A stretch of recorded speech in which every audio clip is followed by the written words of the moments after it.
Welcome to the Devonshire Dis. Today, if you're planning a Walt Disney World trip, then this one's for you. Let's get into it.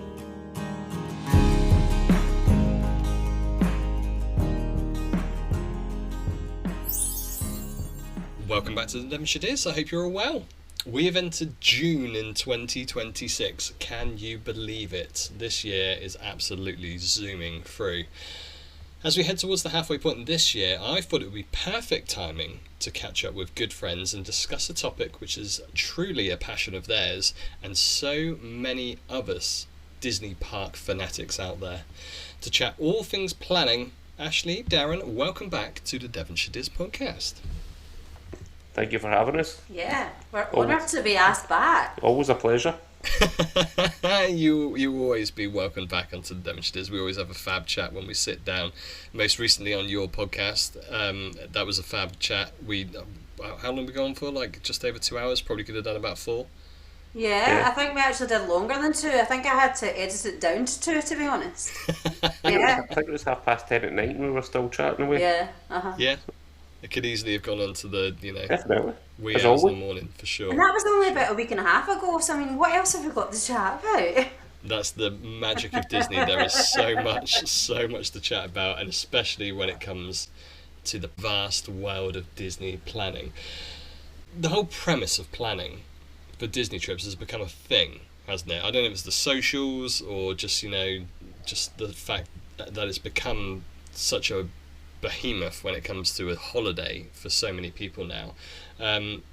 Most of us have the planning stage as an attachment to our trips. We certainly see it as like the start of our holiday, getting to the stages as we're in now, which is around 60 days out. The planning is ramping up. Liz and I did an episode last month regarding our initial plans. Is that where the magic starts for yourselves? Do you get geared up with Disney planning? I'm always geared up. I'm like the Duracell bunny. Like as soon as I've got a countdown, I'm hyper. I'm worse than the kids. So for me, it's the day you get a countdown for me. But the 60 days it's a special day. I think it starts for you when you put your annual leave day in for that day, because you know it's such a big day. And as much as staying on, like we always stay on property, but when we stay on site, it's not such a big deal because you can do your 10 days. Sure. So you don't have to be on at that time to get what you want, Yeah. but there's still that buzz that you want to. Yeah. I book the day off work for it. Yeah, So you do. You actually do. That's how big a day it is for us. But I think what we need to stress is your 60 days out is only as big as you want it to be. Yeah, good shout. If you want that dining reservation or you want that enchanted extra, for example, Cinderella's Royal Table, Bibbidi Bobbidi, the Jungle Trek. I will always recommend the Jungle Trek that I've done. The it. Wild Africa, you were obsessed with that. Your 60 day, you have to get the majority of them in the 60 days. Yeah. So if you want things, Topolino's Terrace. But that's the thing, like on site, that can be done. You can do that a week into your trip, because we've got the luxury of, from the UK, having roughly a 14-day trip. Mm-hmm. Whereas if you're living in the States and going for 3 or 4 days or maybe 5 days, that's when you're going to struggle staying on site, or even off site for everybody. But because you've only got that limited time, so the only reason I'm saying that is recently I've booked, I'd say, about 6 or 7 Bibbidi Bobbidis for different families, and they don't open up until maybe about day 4, day 5 into their holiday. Okay. Which is quite interesting. And as much as it gets closer to the time of their trip, people do cancel, because people do book like 4 or 5 appointments, which really, it does really irritate me, because it doesn't give other people a chance. But then at the same time, I can see why they're doing it. You pay this Prime to stay in Disney, so you should be able to book what you want. But I don't think they should be allowed to book like 4 or 5 different appointments for that. This is a complete other tangent you're away on again. It's not. I've lost track of what It's you're talking not about. though, because it's like your 60 days is you open your 60 days and you can book, say. The problem is the Enchanted Extras open at 5 o'clock in the morning for the Yeah. UK guests, whereas the dining doesn't open till 11 o'clock UK. And people want Bibbidi Bobbidi at a certain time, and then they want to go to Cinderella's Royal Table on the same day. So they don't know when they're going to get Cinderella's Royal Table, so they have to book multiple Bibbidi Bobbidis. Right, you are seriously confusing the matter here. To make sure they get. No, I'm not. Yeah. I'm not. But yeah. The question was, when does the magic start kicking in for us? That is 60 days. For you, it's the 60 days. For me, it's when we've got a countdown. For you, it's when you book your annual leave date. Yeah, and I've got the annual leave day in to do the 60 days. As I was saying, 60 days is as big a day as you want to make it, and as big a day as you need it to be. Yeah. Yeah. If you want to get that sit-down restaurant, that character breakfast, your 60 days is going to be a big day. And I would recommend, if you've got anything you want to do, you try and book it at 60 days out. That's the best bit of advice I can give. Yeah, but what I'm trying to say is don't stress if you don't get it, because near the time things will pop up. Yeah. Yeah, but that's probably further on in the chat. But I did explain it in a roundabout way. No, it's only because the only reason I'm saying that is because if you want to have Bibbidi Bobbidi on your first day, you're not we going go to get again. it. No, but you're not. You need to drop this fascination of Bibbidi Bobbidi Boutique. It's only because that is 90% of the things that I book for people, isn't it? Yeah, I know, but at 60 days out, I've lost all track. I think it's 60 days out. You just need to have a list of the restaurants you want, but do not set them to a specific day or date or time. Yeah. Have the list of But we're restaurants. still on the 60 days. Is that when you start to feel the magic, as if the trip's coming? Absolutely is, but you don't want that magic to drop when you can't get exactly what you want. So But that's part of Sure. planning. No, I know, but people, because the only reason I'm saying that is recently we've seen things on Orlando Tips or Bits page on Facebook. Yes. People Yeah. saying, I want this restaurant on this day, and this restaurant on this day, and this restaurant on this day, and it's like, well, if you book your restaurants first, then you do your dining, like your park day planning around that. So Yeah. you're not going to be disappointed, because you're not probably going to get what you want on the first few days. Do you find in the people that you're speaking to regarding the plan and tips that you help, is it mainly restaurants, or is it mainly experiences like Bibbidi and so on and so forth? For us, it's extras, because we've got the Extras. VPN. Yeah, I would say for us, it's mainly the extras. Obviously, while you're on, you book the restaurants for them. But with regards to other people wanting you to book things for them, it is mainly the enchanting extras. Just because they can't find them on the website, or they can find them, then they can't book them. Yeah. And they don't realise with regards to the VPN and how things work. And we've always said it can be done on the online chat, but It doesn't open to 7 a.m. here. 7 a.m. Yeah. US time, so that's midday here, so you're losing 7 hours of booking time. True. And with the regards to Bibbidi Bobbidi or your Wild Africa trek, They open at 5 a.m. our time. they open at 5 and they're gone. Yeah. They go instantly. So if you're waiting to do it via the chat, your chances of getting it are either very slim or towards the end of your trip. That's a good tip. That's a good tip straight off the Yeah. bat, isn't it? Yeah. Yeah. Don't Yeah. wait for that time. We always suggest, if you're staying on site and you've got that 10-day window, start booking from your 10th day back. Yeah. Yeah, good shout. I remember you mentioning that on the podcast. Yeah. I'd never even considered that, but that's a great tip. Because, as Ashley was saying, amongst all that gibberish that she was just talking about, I know what I mean. your The first of many tangents, I like it. your US guests who are only going for those 3 or 4 days, Yeah. that is that's as far as they can go. Yeah. So for us, we can go 6 days further than that and get that's still probably open. For example, if you're looking for Topolino's Terrace, you're going as far into your 10-day window as you can for the best availability, because you can guarantee the first 2 or 3 days that your 10-day window, it'll be scarce. Yeah. So, but as I was saying, the 60 days is as big as you want to make it. That's about the best bit of advice I can give when it comes to it. Yeah. Make it as big a day as you need it to be.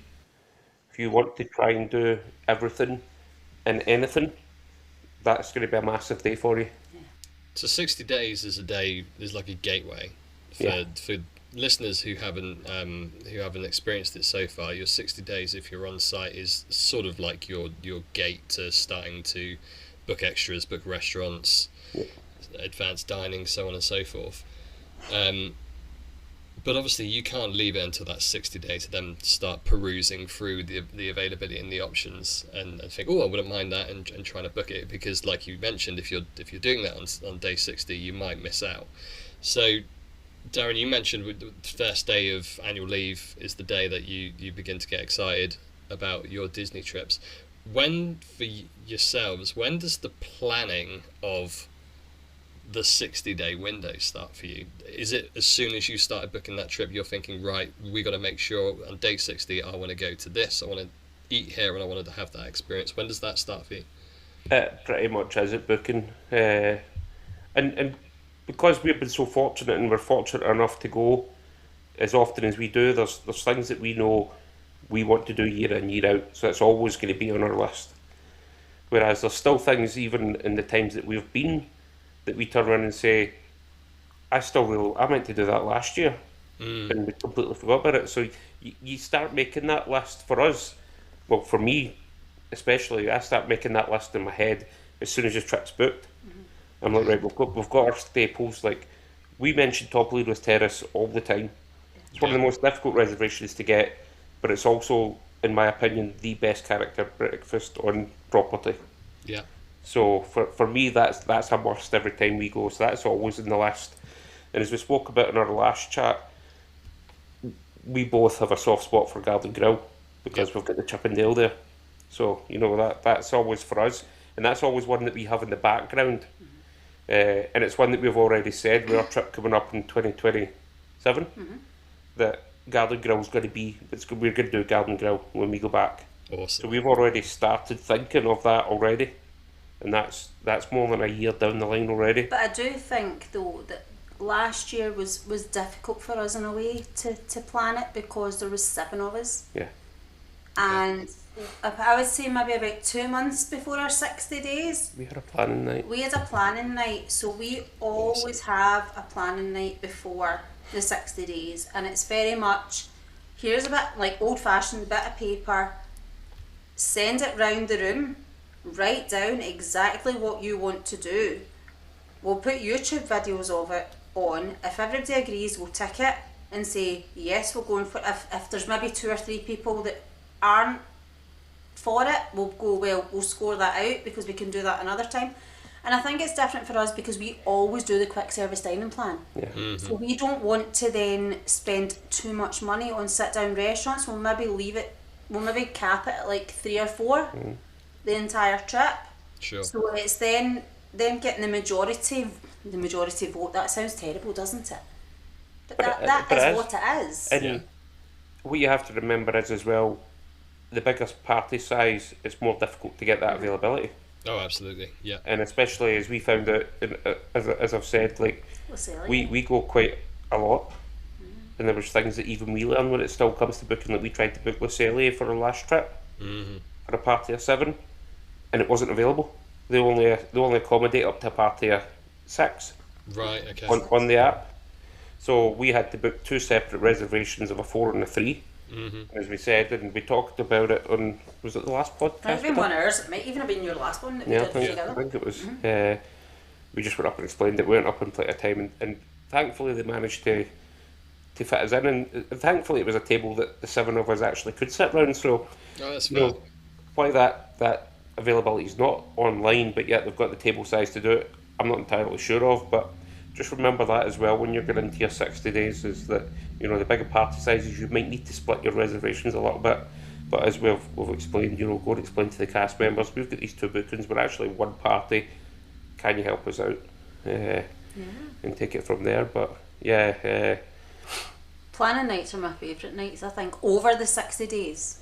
I love planning nights because you look over your old photos, you look over like YouTube videos, you all get so excited about it, and everybody's writing down what they want to do, and then we've got iPads up that have got the menus and stuff on. The Disney World page open, and we're like going through all the. Yeah. Then I think the main thing then to talk about is, once you've got your list of restaurants, it's prioritising them in popularity order. Mm-hmm. And then you book the most popular one, the furthest out, like we were saying, at Topolino's Terrace. Like, you wouldn't want to do that first anyway, because I'm not being funny, you would peak very, very quickly. And then quite a lot of your character meals after that would be not disappointing, I'm not saying that, but if you were to do Topolino's and then you were to do Chef Mickey's. Yeah, but you Different I'm experience. hated against Chef Mickey's, and I think everybody knows that. Yeah, but Chef Mickey's is one of those things for those that are listening that they're maybe planning their first trip. It is a kind of rite of passage. It's Chef Mickey. You have to do it. Will we recommend it for every trip? Not in a lifetime. I wouldn't even recommend it for your first trip. But for me, this is where we differ. Ashley, it goes far to say loathed. I hate it. I do. I hate it. And don't get me wrong, from what it used to be to what it is now, where you have your dining experience and then you have to then queue to meet Mickey, he doesn't come around the tables anymore. That's dropped it down a notch even further for me again. But for me, Chef Mickey's is a rite of passage. It's in the contemporary. It's there. You get the characters you meet are fantastic. For me, it's a rite of passage. So those that are listening that haven't been before, go and do it. It's the only place you meet the Fab Five. It'll be good, but it's not going to be spectacular. I think I only liked it the first time Adam because we got it for free because there was an issue with the meal. Okay. Yeah. I don't think I would have liked it any other way. I think it would have been sensory overload. I think you'd have had to go home for a lie down after it. The food was absolutely appalling. You actually get better food in Magic Kingdom, and that's saying something because you don't get good food in Magic Kingdom. Right. Okay. Yeah, Wow. it's not my favourite, but you wouldn't want to do Topolino's and then Chef Mickey straight after it because you would be very disappointed. So You're just out with the claws here, aren't you? I know I just I don't like this. Chef Mickey at all. I don't. I'm not a fan, and it's the food. The service the second time was absolutely appalling. There's just so much with it that I would just say to people, there's so much better out there And cheaper. and a lot cheaper. But also, see if you go to say Cape May Cafe, you've got the majority of the Fab Five there apart from Mickey Mouse.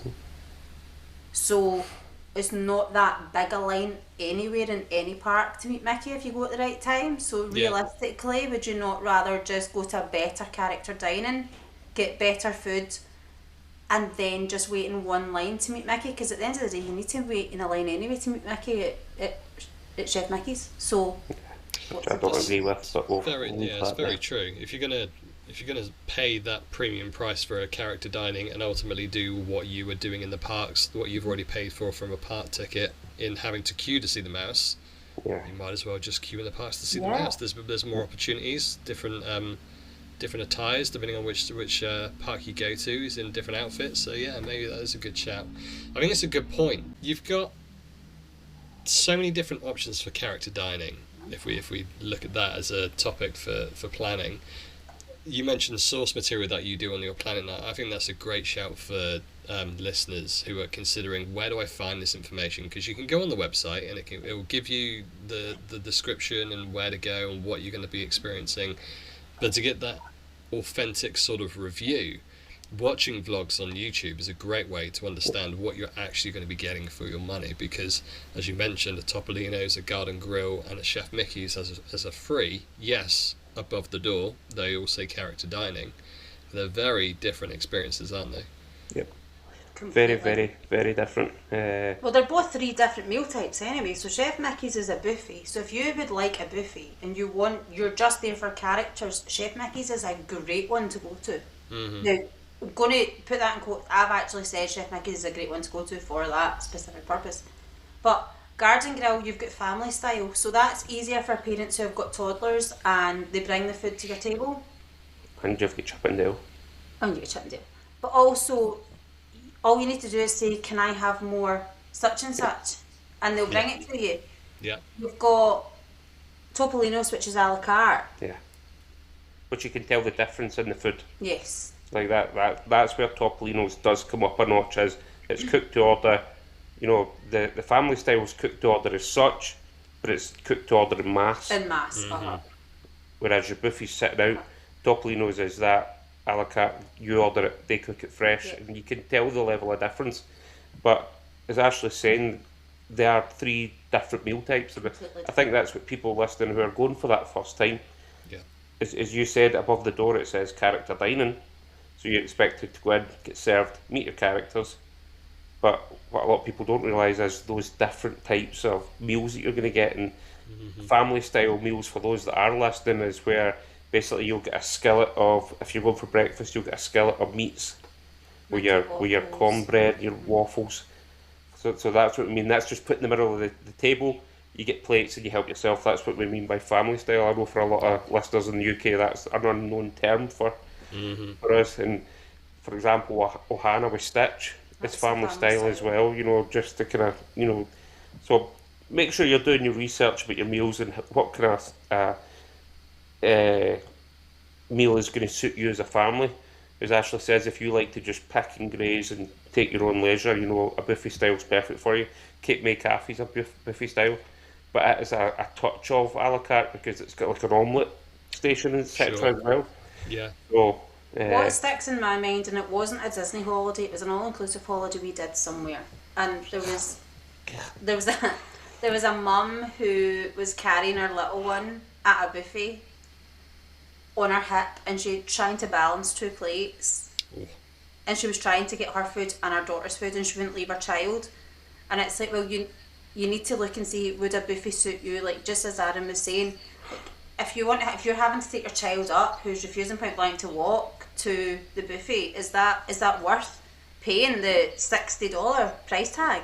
You're going to come out a bit stressed. You're going to come out stressed up to your eyeballs. Is it maybe worth looking to see what's family style? Is it maybe worth looking to see, well, do you know what? There's an a la carte character dining that's going to suit me. And that we've obviously got our planning packs that we speak about, and every character dining is listed as to whether it's family style, buffet style, a la carte style. And it's basically just doing your research. Yes, you might want characters that you specifically want your child to meet, but ultimately, don't come out of a $200, $300 breakfast stressed. Yeah. There's no need for that. No need at all. No, you're paying enough money for it, you might as well enjoy the magic, not get stressed over it. Yeah, it's a great tip. It's a great tip. Speaking of families, now you've mentioned it, when it comes to planning for yourselves, how's your planning evolved over the years with your girls growing up and becoming a family in general? How's that approach to a Disney holiday and Disney planning changed over your time? They now have an opinion. Yeah, which I think is a big thing. Yeah, good shout. They come home from school and say, "I've got rights," and I'm like, "Oh, is that right?" No.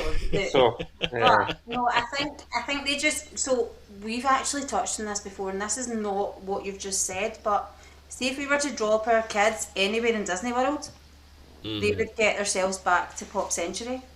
Good, that's handy. Because they know it so well, and it gets to the point where they know what they want or they know what they like. Yeah. And if they've done Crystal Palace multiple times, they want to go back there. So it's then dragging them back to say, well, why don't we try something different? And then you show them that something different, and then they like that something different. So I think it's very much if they've done something and they love it, they'll want to do it again. Isn't it? So it's bringing them back to then saying, well, let's try something again. But Crystal Palace is the perfect example there. Crystal Palace is one of the ones that we've always done with them. We find it, the setting, the characters, you know, it's one of the Pooh and friends, so, you know, if that should go to, you go and meet them. We're not massive one of the Pooh fans, but for us, the setting, the character meet and greets have always been outstanding. It's buffet style as well, so our kids were just going up and helping themselves. It was one of the very few places you could only get the churro waffles, but now they're at Caribbean Beach. Yeah. Yeah. What's that all about? And so they've always wanted to do it, and we kind of we don't mention it up to the planning in front of the kids, because, and we know if we do, they'll want to go. Right. And sure. Ashley rightly saying, they're at this age where we're trying to coax them into, yeah, but let's try something new, let's try something different. And then it'll get to the 2 days before we're due to go on the flight, and or they'll go, so when are we doing Crystal Palace? You're like, I'm not about that. You know, we're not big. Thankfully, Crystal Palace is one of those that you could get a walk up on the day, or Yeah. 2 days out, you could still get a reservation. So, you know, thankfully we do that. Or as I done last time, I booked it anyway. Yeah. And then when they didn't mention it before we cancelled went, it, yeah. about 2 weeks before we went, they hadn't mentioned it. Still, I cancelled the booking Good. because you know, to give people an opportunity to get that booking they were looking for, But Yeah. and plus I had it if I needed it. I also think though with the likes of Crystal Palace is one of the main ones, Tusker House, there's got to be more that's coming into this category, but say if you were to look at the reservations between breakfast and lunch, so if you were to book the latest breakfast time, you still get the breakfast buffet at the breakfast price, Yes. but you also get to experience the lunch buffet. They will change over if you're sitting there. If you're So you can have both. We've never done that, but I have always recommended to any of the families we've planned for to do this, like any of these ones on the first part of the holiday, because they're up at 4 or 5 o'clock in the morning. You know what it's like, the time difference with the kids. Yeah. They're eating snacks in the room, and by 10 o'clock, 10:30, you're ready for a big meal because it's what, 2 o'clock, 3 o'clock, your body clock time. So you then have that chance to try breakfast and lunch for a cheaper price of the breakfast price, which quite a lot of our families have actually said that's been incredible. yeah, but to go back to like you know how it's changed for us and evolved for us when we went from small, like the kids Small really small babies. to here. Yeah, as Ashley says, they unfortunately do have a choice now. You know, Because they know what they're talking they've about. got an opinion they want to do. They could come on these chats and tell you about dining just as well as we could because they, There's a future episode. oh jeez, Don't. uh, Please don't. which sounds wrong and sounds spoilt when you say it out loud that our kids could No, it tell. does. You know, like me saying that there, it's gonna hit saying, but on the other hand, you know, it's something that we've worked hard to give them. Yeah. You know, and you know we're But also for research purposes, for us doing what we do, we've got videos on Adam constantly. So they're always there saying, "Oh, I want to try that. Oh, look at that. That looks really good." So it's always on in the background. Yeah. We need to keep up with what's happening just as much as people who are going next week or the week after need to, because we've got people coming to us every single day. Now, one of Darren's cousins messaged me today. In fact, she messaged the WDW page, and she said, "I've got friends who are, or a friend at work who's coming, who's going to Florida in, say, I can't remember the month, but August. Is it okay if I pass on your details?" So we need to keep up with the new things that are happening, or this new Jessie's restaurant that's opening up in Magic Kingdom. Yes. As much as we're not going to be going to it until next year, we still need to know what's offered and what's available to say, why don't you try this? Yeah, sure. Yeah. That's the thing, it's always evolving, isn't it? So it's hard to, like you mentioned, it's very easy just to go back to home comforts and go to that consistent thing that was great last time and the trip before, but I think doing the right thing, trying to get them to branch out, because there's just so much more out there now. But at the stage choices are where endless. they can't work the app, they don't know how to work the app yet, so we can say, Right. sorry, that's sold out, can't do that, that's fully Excellent. booked. Good. But on the flip side of that, like we're saying about not wanting to go back to those comforts we know.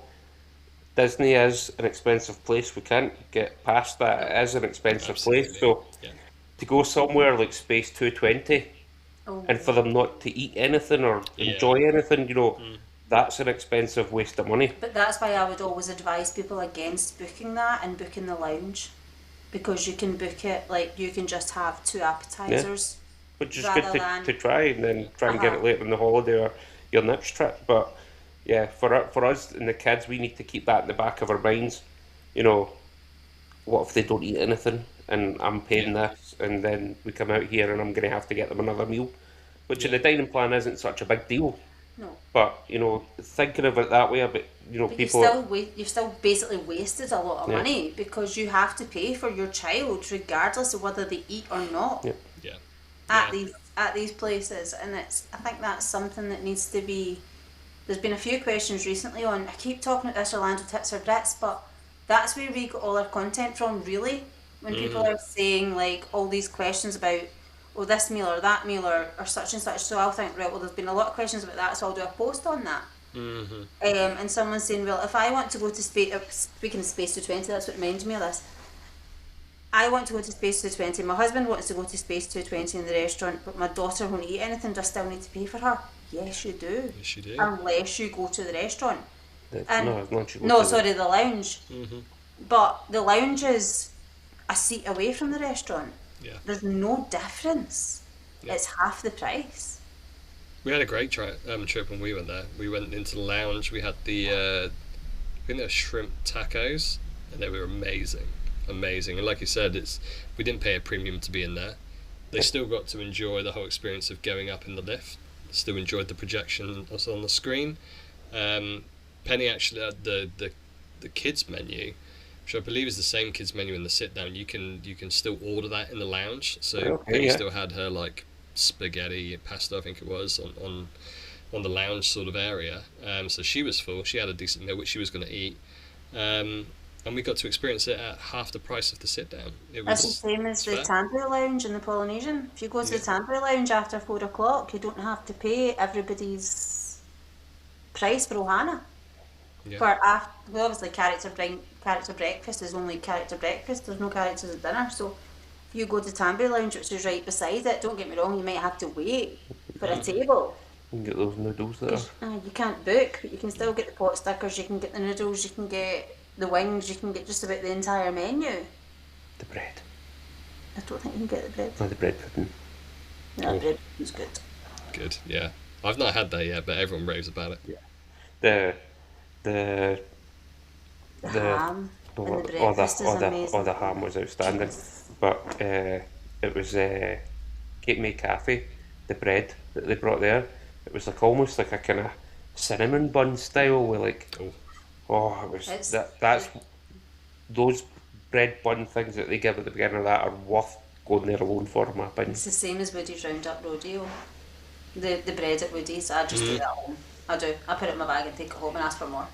They're just we've established, I think, over the last few years in Disney that they're just very good at doing bread, aren't they? Yeah. everyone raves about the bread service at Animal Kingdom Lodge, and then you've mentioned a couple other dishes which are bread related. It's just stick to bread. Yeah, the normal bread is just rubbish. Yeah, normal American bread. Yeah, take a loaf of Warburton's in your case. Sorry to any Americans that are listening, but yeah, the bread in America sucks. And I know I lived there for a year. I tried to get used to it, and it just didn't happen. So no, I've seen things online that people actually take loaves of bread with them from the UK. We as a family that actually they've just come back about 3 days ago, and she sent me a photograph of her case, and our daughter's very, very fussy with her bread and her cheese. She took hard cheese with her because you can get hard cheese through. You can take hard cheese. Yep. She packed a grater. She sent me a photo of this grater saying, "Tell me a more random object to pack in your case. Like, if you ever had anything worse than this." I was like, no, that's going to be worse. So she took a block of cheese and she took 2 Warburton's loaves with her because she knew that her daughter would eat that. And I was like, well, that's the whole thing. Like, just take what you think they're going to eat, and if they don't eat it, that's fine. Yeah. Let them have something else, but then you've got options. And I think people don't realise they can take food. As much as you can't take fresh meat and like soft cheeses and things, you can still take... we do. Still take things with you. Just double check with airlines. Yeah. And true. Yeah. Don't just accept what we're saying for it. I mean, what's the worst they can do? They'll take it off you. They'll take your cheese grater off you. Yeah. When I was there as a young child with my family, my auntie's suitcase came out the conveyor belt, totally ripped open, everything pulled out of it because she'd left a tin of macaroni in it. Darren, that happened when we were there in November. Our friend didn't eat his bacon sandwich on the plane, and they took all the bags back through. The dog was like... Yeah, the dog was interested in their bags, so they wanted to find out why. And the best of it was they'd one of our bags in their back because we couldn't carry everything, so there's an extra bag as well. Walks into the scanning room with this bag in his back. He goes, "Oh no, I've got Darren's bag." This isn't my bag. "Did you pack this bag yourself, sir?" "Nope." No. Just you stay there. So, And all of our women trying to help, bless. all you hear in the background is the clap of the rubber glove going on. No, that didn't happen. No, There's a planning lesson there. Just make sure you finish your bacon sandwich, and Yeah. if you are taking a cheese grater, then declare it. Thing is, I don't think the canine unit would have come near if you and Michelle hadn't spoke to the dog. Oh, the dog was no, the dog was coming for that bag. Okay. No, I think it was just going to happily waddle them by. It was, don't get me wrong, the woman, she was lovely. She went, listen, this happens all the time. Don't worry. People leave, like, even just your empty sandwich packet in your Yeah. bag. The dog can smell that. So Yeah, just they're make pretty sure good. you get rid of everything. Everything. The dog was gorgeous, though. It was invited over initially. Yeah. It was a beautiful wee beagle, it had to be. I was switching back to you mentioned it, Darren, about when you were over there and you were living over there. I thought this was quite interesting. I've had this on my mind. As a former cast member, Yep. being that cast member and being around the back end of the Disney parks and the magic behind the scenes, did you in your time there pick up any sort of planning skills or planning know-how or expertise because of being a cast member specifically? No. Certainly backstage wise, there was. I mean, we've touched on this before. I don't talk very often about backstage because it's not on stage and it's not what you see. It really does. You know, backstage Disney is you know you could be anywhere in the world, whereas you know, and yeah, like planning wise, I spent on my days off in working. You got into the parks for free. Yeah. I spent nearly every day off I had in the park. In the park, sorry. So I did go round about and do things and see how things worked, etc. And thought about the best ways of doing things, and because my days off were, and we've talked about this before as well. Like Disney would let you work every hour that you wanted to, but you need 6 hours before your shift. So at 18 hours and 1 minute they were saying, "No, Darren, you need to go home now." Because I would have happily stayed there for 24 hours. So my days off were they were few and far between, but they were quite, I needed them to go as smoothly as I could. So it was like a day on holiday where I was trying to do everything as efficiently as I could and as quickly as I could, and trying to think the best ways that I could spend my day off to maximise the day off, like you would on one of your days of your vacation. So yeah, it did really help with that side of things, and that's why I still say that being a cast member is one of the reasons that I started WDW with me, because I want to try and help people enjoy their holiday and just make the best of it. And I've always said that from the get-go. That's the only reason I've ever done this. I don't do it for praise. I don't do it for gifts or whatever you want to say. That's never crossed my mind. I just want to help people enjoy the holiday, make the most of their holiday, and do it as efficiently. And also, where we try, unless Ashley's booking them everything under the sun, we try to get them to kind of do it as cheaply as they can. Trying to advise how you can save money and stuff like that. But before I worked in Florida, I was there. I must have been on holiday there maybe about 10, 12 times as well. So watching my mum and dad do it as well. And I mean, again, we've spoken about this. I went for 14 days with my mum and dad, and we managed to do all the Disney parks, all the Universal parks. SeaWorld was in there, Aquatica was in there, and Busch Gardens was in there. Yeah. And looking back now, I think to myself, how on earth did I do that? Yeah. And how on earth was that done? Because with my two kids, Disney's enough for me. To do everything in Disney and have enough rest time for the kids and stuff like that.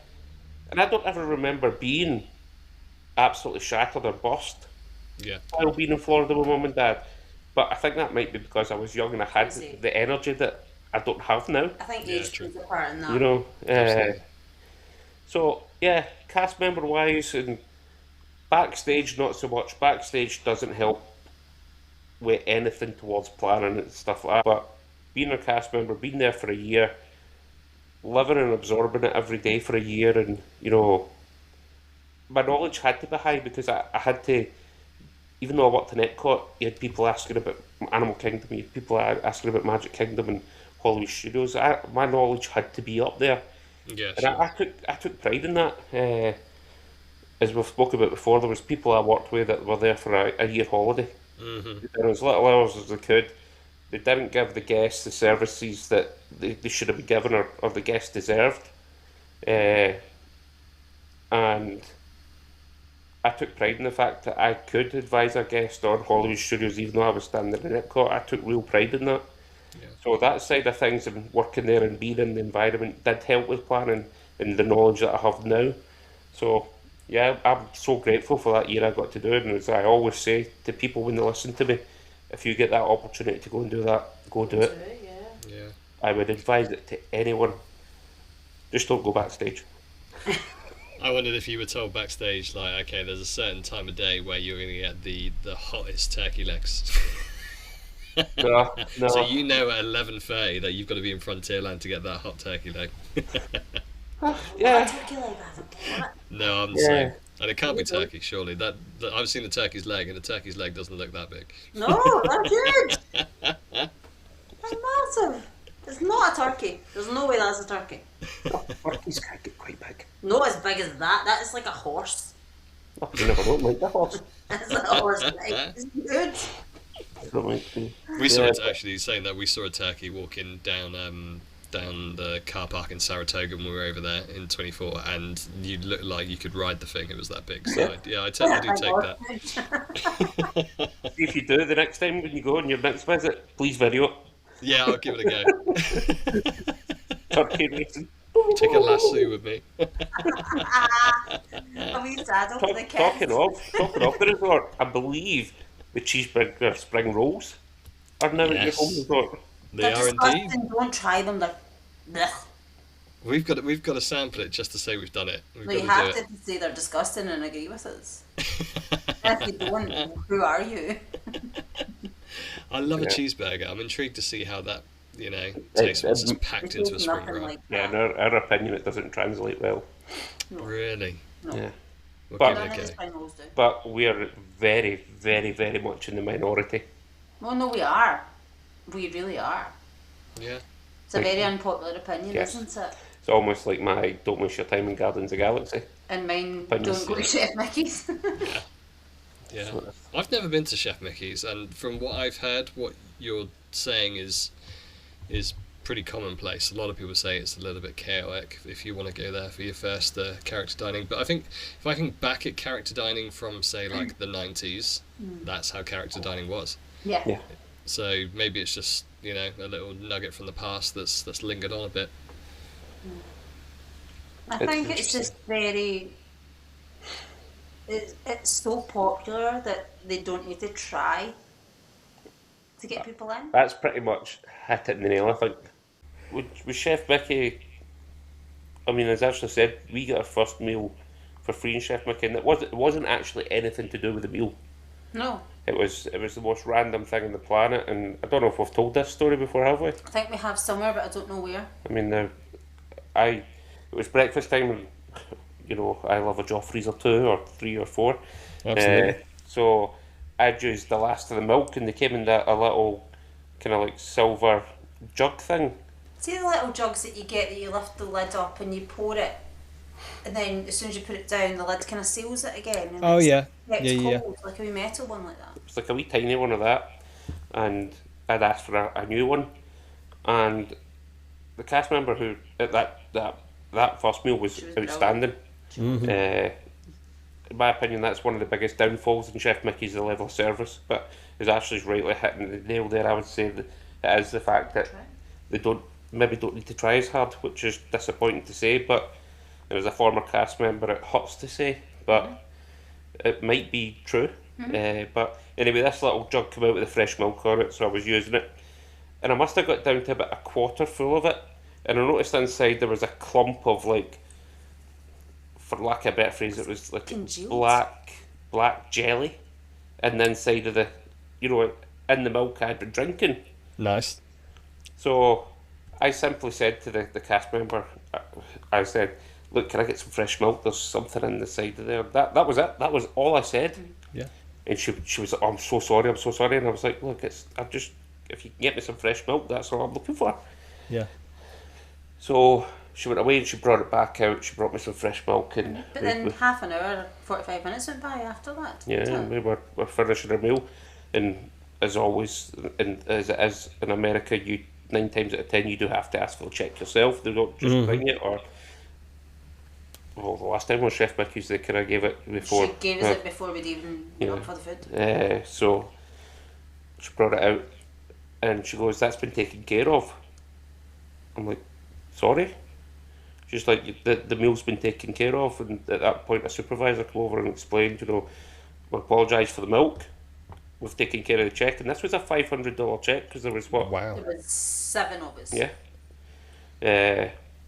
And the supervisor then came back out and said, we've tested it. It was a clump of hot chocolate cocoa powder. Right. That congealed in there and it hadn't been washed properly. Okay. And I was like, right, okay. And I'm like, look, I appreciate it, but that's not the reason I mentioned it. I just wanted fresh milk. Yeah. I had no interest in that. So that's where that story was, because I know some of the listeners might be thinking and saying, How did you get it free? You Yeah. And then me saying, no, we don't do this for anything, we don't do this for any gifts or anything like that, and then we're talking about free meals at Chef Mickey, so just to avoid any confusion, that was a long time ago.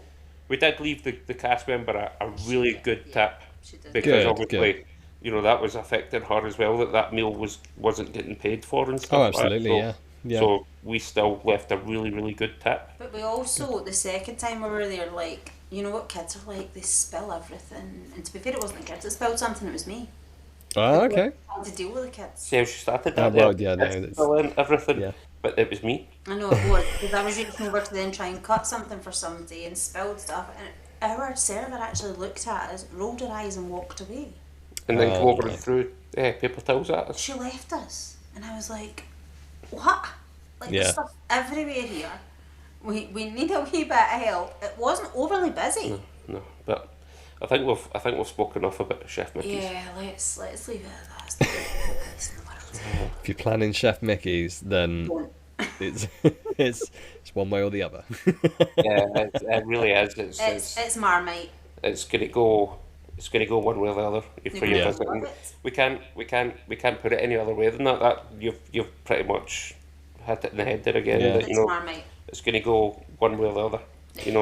Where I think, like, going back to the research you got to do for planning, that if you watch a certain amount of vlogs on a certain place, you'll find if there's consistencies of quality of service, quality of food, quality of character interactions, and as someone who hasn't been to Chef Mickey's and has heard yourselves reviews and other people's reviews and seen it on vlogs, it is very much 50-50, that place. Compared to, say, like a Garden Grill, I barely hear a bad word about Garden Grill.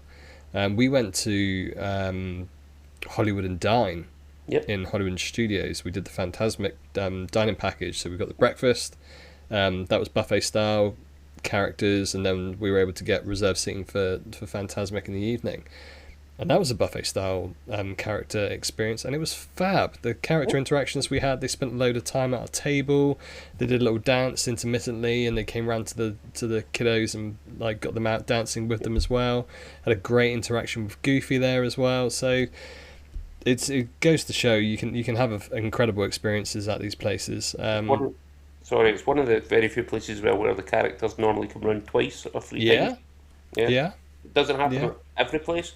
But in Hollywood and Vine, it tends to happen quite a few times. Yeah, definitely. It is a place that we normally go as well. We highly recommend it as well. I also think, with regards to, like you're saying, watching vlogs, there's a lot of people who will not say a bad word. Yeah. That's very true. And we started this and we were like, we are going to be as honest as we can. Yeah. Because the holiday from here costs a hell of a lot of money. Yeah. And you don't want to be wasting money if it's something you're not going to be happy with. But then you've also got the other flip side. You've got vloggers who will totally slate everything and anything That's in an it. effort to have Disney to invite them back. Yes. Yeah. And you know who I'm talking about when I Yeah, I mention do. that. I know exactly who you're talking about. But I think people who have got good reviews on things and bad reviews on things combined are the best ones to watch.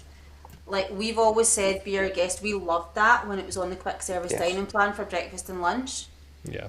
But now it's not. We would not pay the price for Be Our Guest because it's classed as a character dining. How they can class that as character, I have no idea. When the beast walks by you and waves, Yeah. I Yeah, don't it know. doesn't interact at all. That's No, not a character like dining. Orla literally got an interaction because she'd just done Bibbidi Bobbidi and she was Belle. And I say an interaction, she got a bow Yeah, you come up and bowed in front of her. and walked away.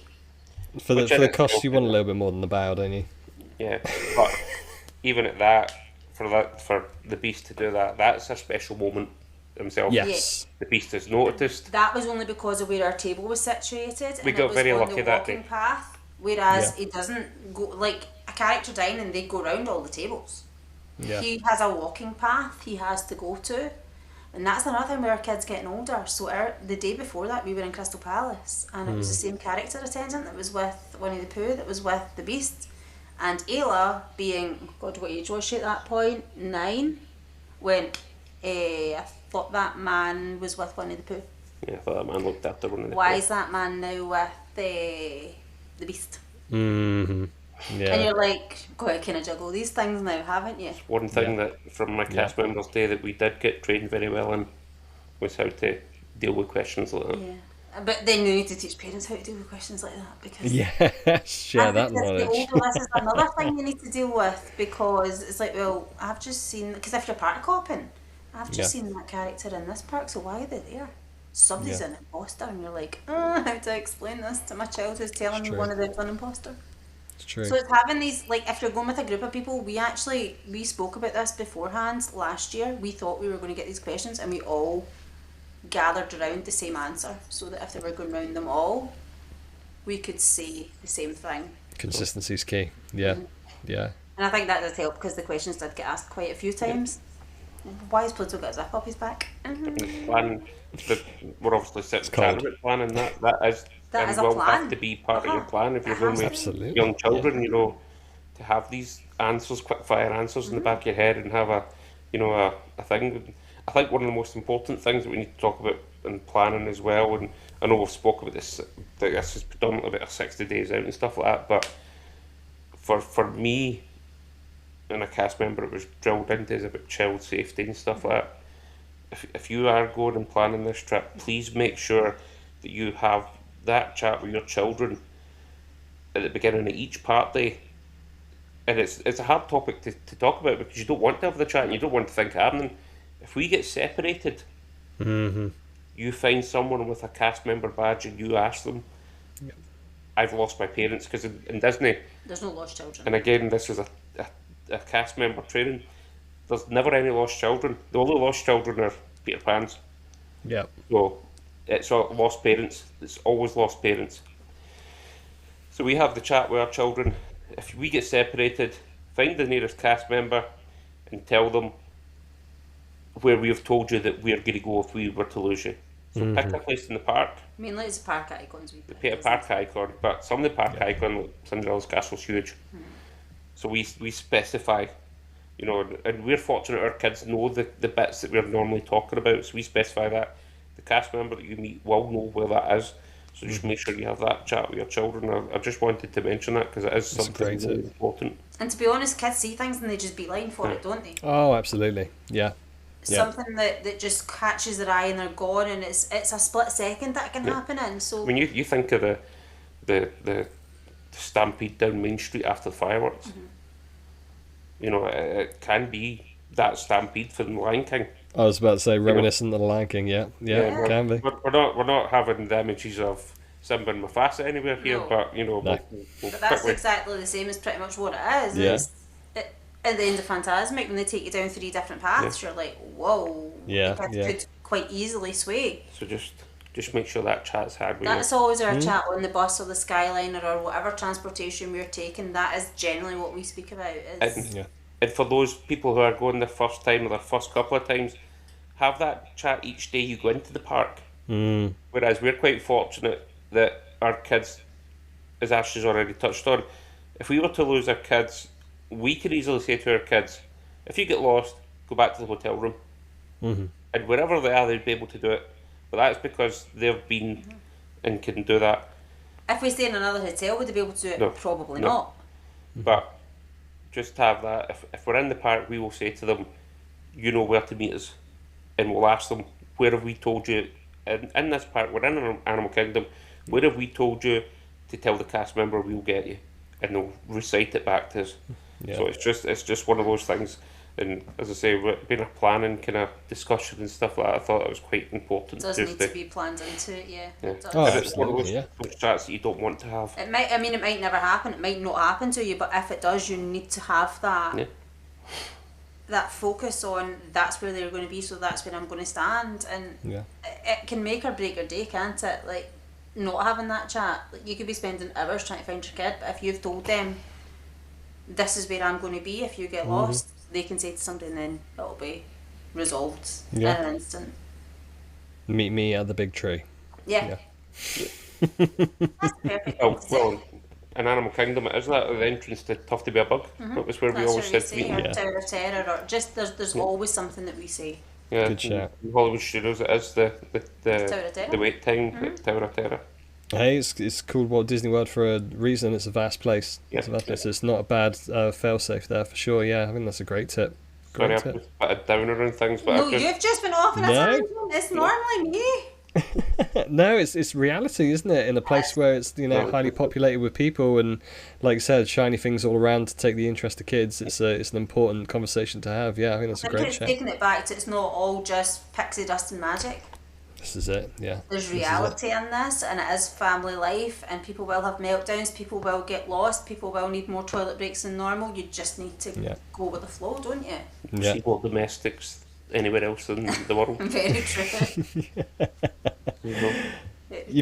You mentioned sticking in the family vibe. You mentioned the planning that you do for families heading out there, and I'm intrigued to hear what sort of consistent questions you get from families that are going out there. Are there any like top 3, top 5 consistent questions you're getting when you're planning? So our 3 top ones are, how can you get bookings that I can't? Well, I can, but I just know how to do it. Yeah. The second one is, what's the catch? Yeah. What's the catch? Okay.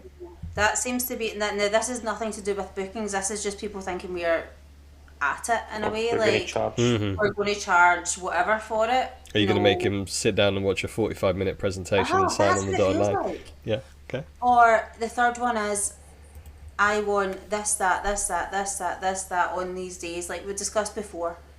That's not how you do it.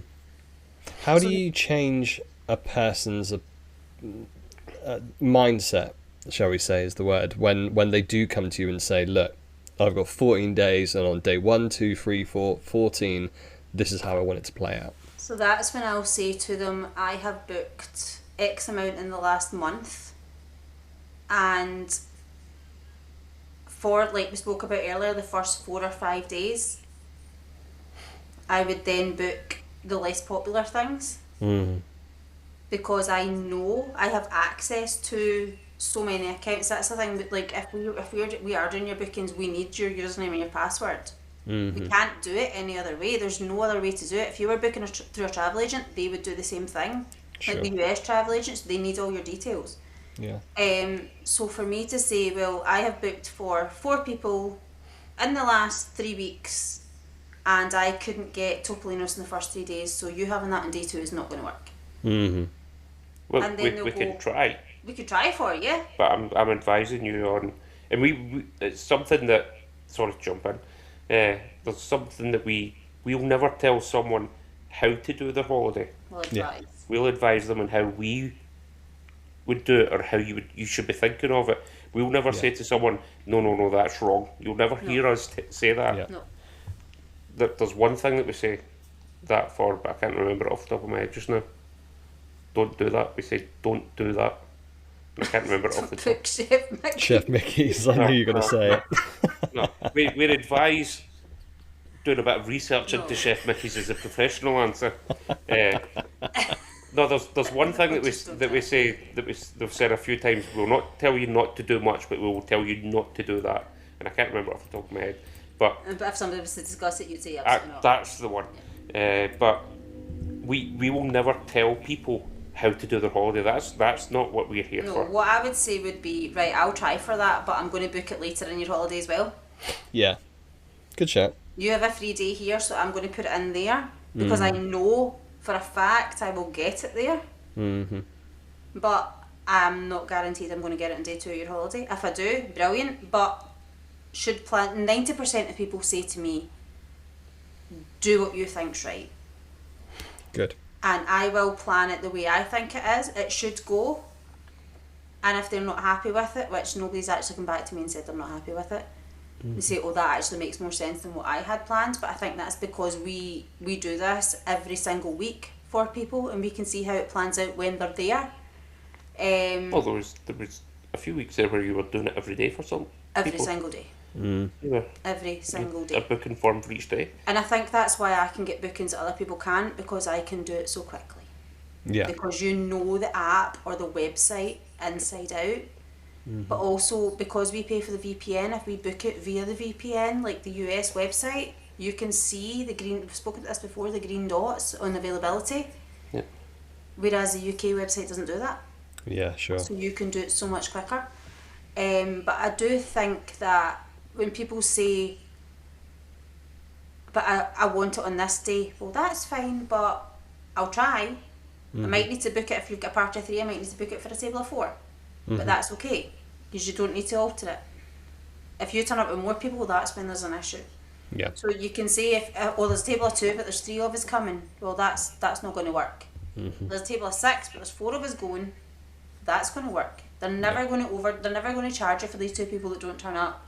So there is ways around it, but it's very much right. Okay, well, if you want it on day 2, I'll absolutely try, but let me put it in here so that you've definitely got it, because it's a must do.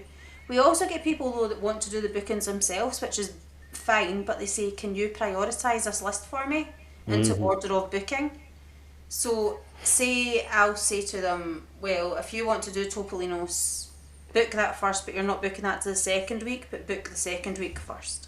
And then kind of go down. So if you've got, say, for example, Chef Mickey's on day 9, book that first, because It does book out. I mean, it does book out, but you can also book that day off because people cancel. But also what I would say to people is, don't be disheartened if we can't get it, because you will get it. Yeah. Like I said earlier, people book multiple things because of different times things are released, because they have got in their head they want a Bibbidi Bobbidi in the morning and then a royal table in the afternoon, because that's just in their head, that's how Disney should go. Your child's dressed up. Yeah. But what people don't realise is, if they've only got one day in Magic Kingdom, that's going to take up a hell of a lot of time. That's your day. Yeah. You've got 90 minutes at least in Bibbidi Bobbidi, and then you've got practically an hour and a half in Cinderella's Royal Table as well. So there's 3 hours of your park day gone, just in getting dressed up and eating in the castle. See that wee tangent you went on right at the beginning I'm back on it about your again. Bibbidi Bobbidi, Back on it that again. fits in there what we're talking about. I think that just shows how passionate though I am about people's. Yes, you can have your opinions, but can you just listen to the reality? If that's what you want to do at the end of it, that's fine, we can try. Yeah. But let me rework it a wee bit, and then we can try and do it a wee bit better. Yeah. So there's always the way of doing like Bibbidi Bobbidi in the morning, and then if you've got the park hopper, then going to Epcot and going to Darker's house, because that's a much better character dining than what Cinderella's Royal Table is. Yeah. I think people think with the castle, they need to eat in the castle. Cinderella's castle is just for the location. Yes. Is the food world Food's class? Is it good? Not great. It's edible. That's how I would do it. It's not great. The character interactions, some of the best we've had. But also if your kids are up at the crack of dawn, and you're getting in for an early morning Bibbidi Bobbidi, and by the time you've got your castle dinner or your lunch, the kids, how many times have we had Cinderella's Royal Table and the kids have done nothing but cry? because they are so overstimulated. It's such a like Bibbidi Bobbidi in itself should just be a one thing, and that's it for the rest of the day, because it is so overstimulating for the kids. Yeah. The parents just think, I want to give them this perfect day, I want to do the Bibbidi Bobbidi, and then I want to do, say, like the photo shoot thing that they do in Disney now. Then is it $99 or something you pay? And they follow you about for half an hour and take photos. And then they want to go to the Royal Table, and then they want to do the fireworks, and it's like, you are setting yourself up for a complete fail, because your child is not going to cope with that. You're not going to cope with that. But it's just the perfect day in Magic Kingdom. The wallet's not going to cope. The wallet's definitely not going to cope with that. Absolutely not going to cope. Yeah. It's that managing the expectation, isn't it? Expectation versus reality. But there is some instances where we have had it where there's just no telling someone. Yeah. I bet there is. Yeah. And we've done it, and then they've come back to us after it and went, do you know what? You were right. Yeah. Yeah. But then there's the complete other side of that as well, where they don't listen to us and they go with what they're doing, and it just doesn't work, and there's just they're burst. They're burst, and they're just because one thing is we always say we're contactable. Even when people are in Orlando, we'll still give them tips and answer the questions for them and stuff like that. But sometimes Which is fine, that's their holiday, that's what they want to do, but like Darren said, we're not telling them, we're advising them, and having been there with kids on so many different age groups. We've been there when the kids have been babies, when they've been toddlers, when they've been preschool, when they've been school age, when they're now going into high school. When they've been 42. And now you'll be 42, right? It's just, we've been there, we've done it all. Yeah. And as much as we say every child's different, there's only so much every child can take. Yeah, absolutely. Absolutely. And we always said before, we would always advise them Bibbidi Bobbidi first thing in the morning. Now we wouldn't advise that. Depending on the time of year. If you're doing it in August, I would not advise that, because see, by 10 o'clock, they're better dressed. What's the point in spending $100 on a dress for them to then be out of it at 2 o'clock? At 10 o'clock. It's not worth it. Like, do it later in the day. Enjoy the rides. Go on Tiana's. You don't want to take them on Tiana's when they've been dressed up. Yeah, true. There's just so many ifs and buts and what. Take me on Tiana's when I'm dressed up. When I've got my fancy Roosevelt shirts on and stuff. No, the last time we went on Tiana's, I was holding the wig on my head, and you and your friend ducked so that I got wet. They thought, I strategically sit in the back row so I don't get wet. They were like, we've got the two men in the front. Yeah, me and John You just ducked. timed it perfectly just to duck with everyone. Just the wave came over. Yeah, that's exactly what happened. But no, I think that's important to get across, though, that like we say this every time, your plans will change. Yeah. And see if your plans change while you're there, it's not a big deal. Yeah, definitely. You can have this mindset that you want to do this, that. It's not going to work. We do our packs, and we fill them out for people. If people want us to go into that in depth, we will plan every minute of every day if they want. Basically, every activity of every day if they want that sort of level. Yeah. But we do stress the thing about Disney, plans do change. Yeah. And I mean, we can sit here and talk about planning, your rides, your meals, your stuff like that. You've got the weather. Yeah. You've got crowds, Rides breaking down. Yes. Restaurants closing unexpectedly. That's happened before. Yeah. I've seen that. Did you see that happened at Hollywood Brown Derby? No. The fire alarm went off and everyone got their meals for free. Oh, okay. Yeah. A bit amazing. That's not bad. That's a 2 credit meal there, right there. Yeah, definitely. Yeah. For those that are listening, 2 credit meals to do with the dining plan, just to make sure. Ashley's wee tangent again. But yeah, so things do happen throughout the day. It's the real world. As much as we say it's Disney World, it's still part of the real world. Someone actually said to me, "Can I plan my lightning lanes going round the park?" No. So basically, like starting in, say, Fantasyland and booking. Well, you probably could do this, I suppose, but booking like the carousel and then booking the cars and then booking Peter Pan, like no. That is not going to work. If you've got lightning lanes, you're going to be darting from A to B.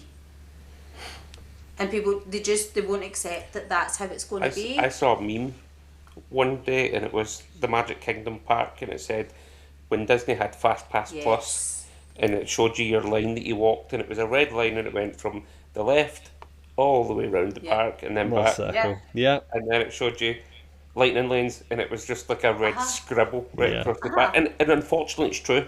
It is true. If you're paying that for lightning lanes, you're going to walk 35,000 steps. You want to get the biggest rides for your money. That's as simple as it is. Yeah. And they're all in different bits of the park. They're not next to each other. You can't. Yeah.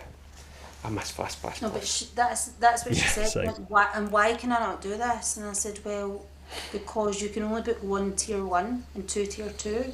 Yeah. So it's not going to happen. And then after it, she went, you were right. She went, that didn't work. Like, I couldn't do it. It's like, well, not we've tried it, but we just know the system, and we know that that's not going to work. We've not even touched on like lightning lanes and all that with regards to planning and stuff like that. But with regards to 60 days out, the main thing at 60 days out is you're dining and you're enchanted Knowing extras. what you want in order to book them in, and what time to book them. Yeah. What about lightning lanes and the Genie Pluses before the Fast Passes? Obviously, you mentioned, Darren, like you miss Fast Pass Plus. I think that's where they peaked when it came to getting a plan for attractions. Right, it's a shame. Even if they brought Fast Pass Plus back and had that as a cost, I think I would prefer that to what we've seen since. Yes.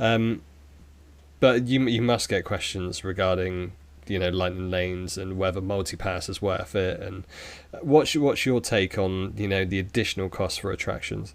My ultimate opinion on it is, I hate paying for something that used to be free. Sure. That's my biggest bugbearer with it, and as I've explained with with the meme I was just talking about, etc., where like Fast Pass Plus, you had your nice way around about the park, and it worked a treat every day. Every day in life it worked a treat. Now you're on at 7 o'clock trying to get those lightning lanes, and you log in, you put it in, and you're like, right, okay, I want the big rides because I'm paying the money for it. But you don't have them available. But they end up not being available, so you're like, I've just paid for this and I can't get the rides. But you don't do that anymore. Well, you used to though when it first came out. You paid the money before you saw it was available, which was completely wrong. Yeah. Completely and utterly wrong from Disney. My personal view on Lightning Lane is I detest it. We do get a lot of questions about how to work it and how to do it, and we do again advise people on that, but we don't pay for it that often. No. The one question I get most is, well, we're going for a party of 11. Can I get the same lightning lane as, say, a party of 3? Yes, you can, because it goes up to a party of 20. Yeah. So if you see one available, you can click up to 20 guests. It's not because we are, say Darren and I were to go together, we're not going to get better lightning lanes than somebody in a party of 10 people. It's the same thing that shows up. It's going to offer you at least 20 is the maximum you can book. So if there's not 20 slots there, you're not going to get offered it. Sure. I think that's what we need to stress. But also, your 7 days out if you're staying on site is somebody's 3 days out. Yeah. So they've already booked the lightning lane that you want. Which is why, yet again, for lightning lane, we would advise, if you were going to pay the premium for it, book it from the end of your holiday back. Yeah. And then what the rides you don't get, focus on them the first half of your holiday. Yeah, good chat. I'm a firm believer in the rope drop. I'm a firm believer in get a party of 10 and book a VIP tour. If you're willing to pay for, say, Premier Pass. Yeah, that's outrageous. Because that's a crazy amount of money. We spoke on this in one of our podcasts, and it was $499 per day. Per person. Including children. For Magic Kingdom. And it's like, well, get 10 people together. Pay for that for 1 day, and then you can go around all 4 parks, every attraction, and they give you water, they give you popcorn, they give you Mickey premium bars all day long, and you look like a celebrity because people are taking pictures of people with these VIP people. Yeah, it's true. Yeah. Yes. Take the status. Yeah. John Travolta we seen one year, wasn't it, in Hollywood Studios? Yeah. Yeah. I think that's a better alternative to what we're seeing for Premier. But then they're selling it out. They're selling it out. It's crazy. I was just about to say that. You took the words right out of my mouth. I'm like, Yeah. it sells People are out paying it. day in, day out. There was one day we were recording a podcast and I was actually looking at the prices and I couldn't see the prices because they were sold out so far in advance. Yeah. And I was like, Yeah. people are actually paying this money to get on a ride once. Don't get me wrong. If you have that sort of disposable income, why wouldn't you? But it Why doesn't wouldn't you? include like characters and things. That's what I don't get. It's only rides. Like, Which I in think I would Animal go the Kingdom VIP route. Yeah. It's not worth it. Like, go VIP and you'll... If you can get that party together, and if you were willing to pay Premier Pass or even Fast Pass, Lightning Lane for every single day of your holiday, it's probably worth just not doing that and doing VIP tour for one day. Yeah, I I mean, agree. we can advise on it, but we normally only pay for it maybe once or twice a holiday. Yeah. You know, we don't Yeah. do it every single day. There might be the occasional time we'll pay for the single pass, but no, that's only if we've maybe not got on, say, Flight of Passage or Guardians. But when you stay on site, it's not really difficult to do these things because you just do those popular ones in early entry. Yeah. Especially in Yeah, the sure. first part of your holiday when you're waking up at silly times in the morning, so you're all up and ready anyway. So it's not like you're Disney tired at that point Yeah. that you're not wanting to get up. The Lightning Lane thing, using it in the app, etc., that does take a lot of practice. A lot of practice. And it's continuously modifying and modifying and Yes. modifying to get the times that you want. And you already, in my opinion, spend too much time on your phone in Disney World. Yeah. So, for me, I don't like the Lightning Pass thing. Although I prefer it on your phone than remember when we used to go to the kiosks. Yes. Let me get Yeah. the little paper. No, we didn't even get the paper, it just went onto the app. Oh no, when it was in between paper Yeah. and what we have Yeah. now, it was the Because then you could keep modifying when you were in the queue for the next ride, whereas Yeah. you had to then wait in a queue for a kiosk. Yes. Yeah. Yeah, it was a strange time, that like transition completely- time. I'd actually Was. completely wiped that from my memory. Do you It was remember strange. that? Yeah, I remember You it bit in now, Hollywood but Studios and walked I in, completely wiped it. Yeah. I just moved the little stand where you went and put your park ticket in. You got a little ticket out. It said Tower of Terror at the top of it, and it come back between. I will. Yeah. Thanks very much. Yeah. Yeah. It But no, ended I up being like a glorified laptop stand for a bit, didn't it, in between? I just don't think Lightning Lane is, especially during the busiest times, I don't think it's worth it. I don't. Because, I mean, you can go early, you can jump in the queue at first thing in the morning, jump in the queue last thing at night, jump in the queue during parades, they're always going to be that little bit lower. There's certain times you can go and you won't have the wait that you normally do. Mm-hmm. Yeah, but yeah, well, it's definitely something that we can advise on and help with. I mean, it's something we can book for you as well. If you're in a park and we've got no plans that day, we can absolutely go on and book your next Lightning Lane for you if we've got all your details. It is something that we can do and we have done in the past, but it's one of these things where we've got to be on our phones to do that, which is fine, but you've also got to be on your phones to reply to say you've got it Yes. Yeah. from us. So it's kind of it's a bit of both. Like, they've then got to be in their phones to say, all right, okay, that's fine, we'll do that. So if we're booking something and you don't get back to us, it's like, well, have you done it? Have you not done it?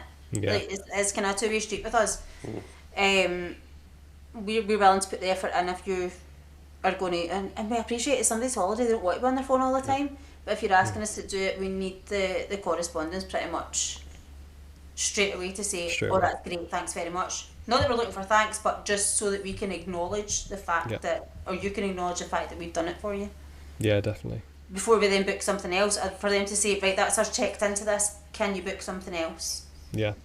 And we Yeah, have done it. Makes sense. And we'll be continuing to do it. So if we've got, I don't want to do it if we've say maybe got plans that day, because then we can't We can't commit to it. we can't commit to it, because as you know yourself, as a full day, like if we're sitting in the house maybe not doing much, just housework and stuff, then we absolutely can. If you message, we've both got our watches on, our notifications set up for messages coming through, so so we can do that should we need to.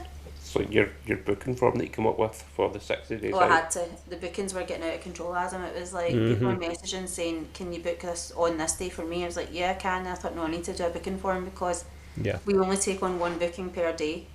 Said this before, because You don't want somebody to be at a disadvantage Yeah. because you're on at a certain time to book for somebody. Yeah. So then the next person that got in after them isn't getting the whole experience. I mean, if it's somebody staying on site for 2 weeks, I probably would take on 2 because it's so much easier to do if on site. But off site, I wouldn't take on 2 bookings. There's no way you couldn't do that.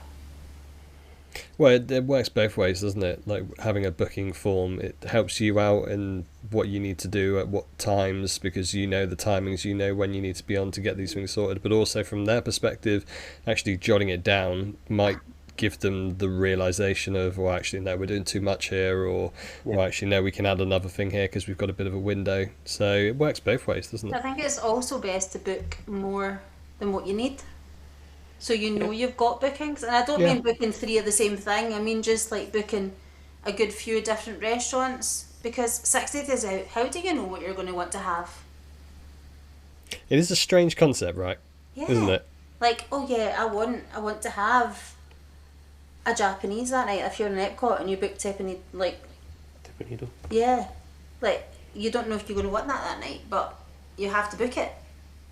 It's just strange knowing what you want to do 60 days in advance, isn't it? I love it though. I know it's for us, we love it, but for someone who's never done it, it's like, well, they go, say you go to like Gran Canaria for a week and you go, oh, there's an Indian there, or there's a Chinese there, or there's an Italian there. You just pick that date. Yeah. Whereas you can't do that in Disney. Yeah. You've got to have it a is a plan. strange concept. You can, but your options are going to be very limited. Very, very limited, yeah. And I mean, that is something that we need to stress, you know, that we do talk about the 60 days out and you need to do that. You can go and wing it if you want. You Absolutely. can wing it and you can be in luck. I mean, there's so many wait lists that you can join. Yeah. Whether you get a table or not is a different story, but you can join the wait list. Limiting your options if you wing it. I will just put this out here.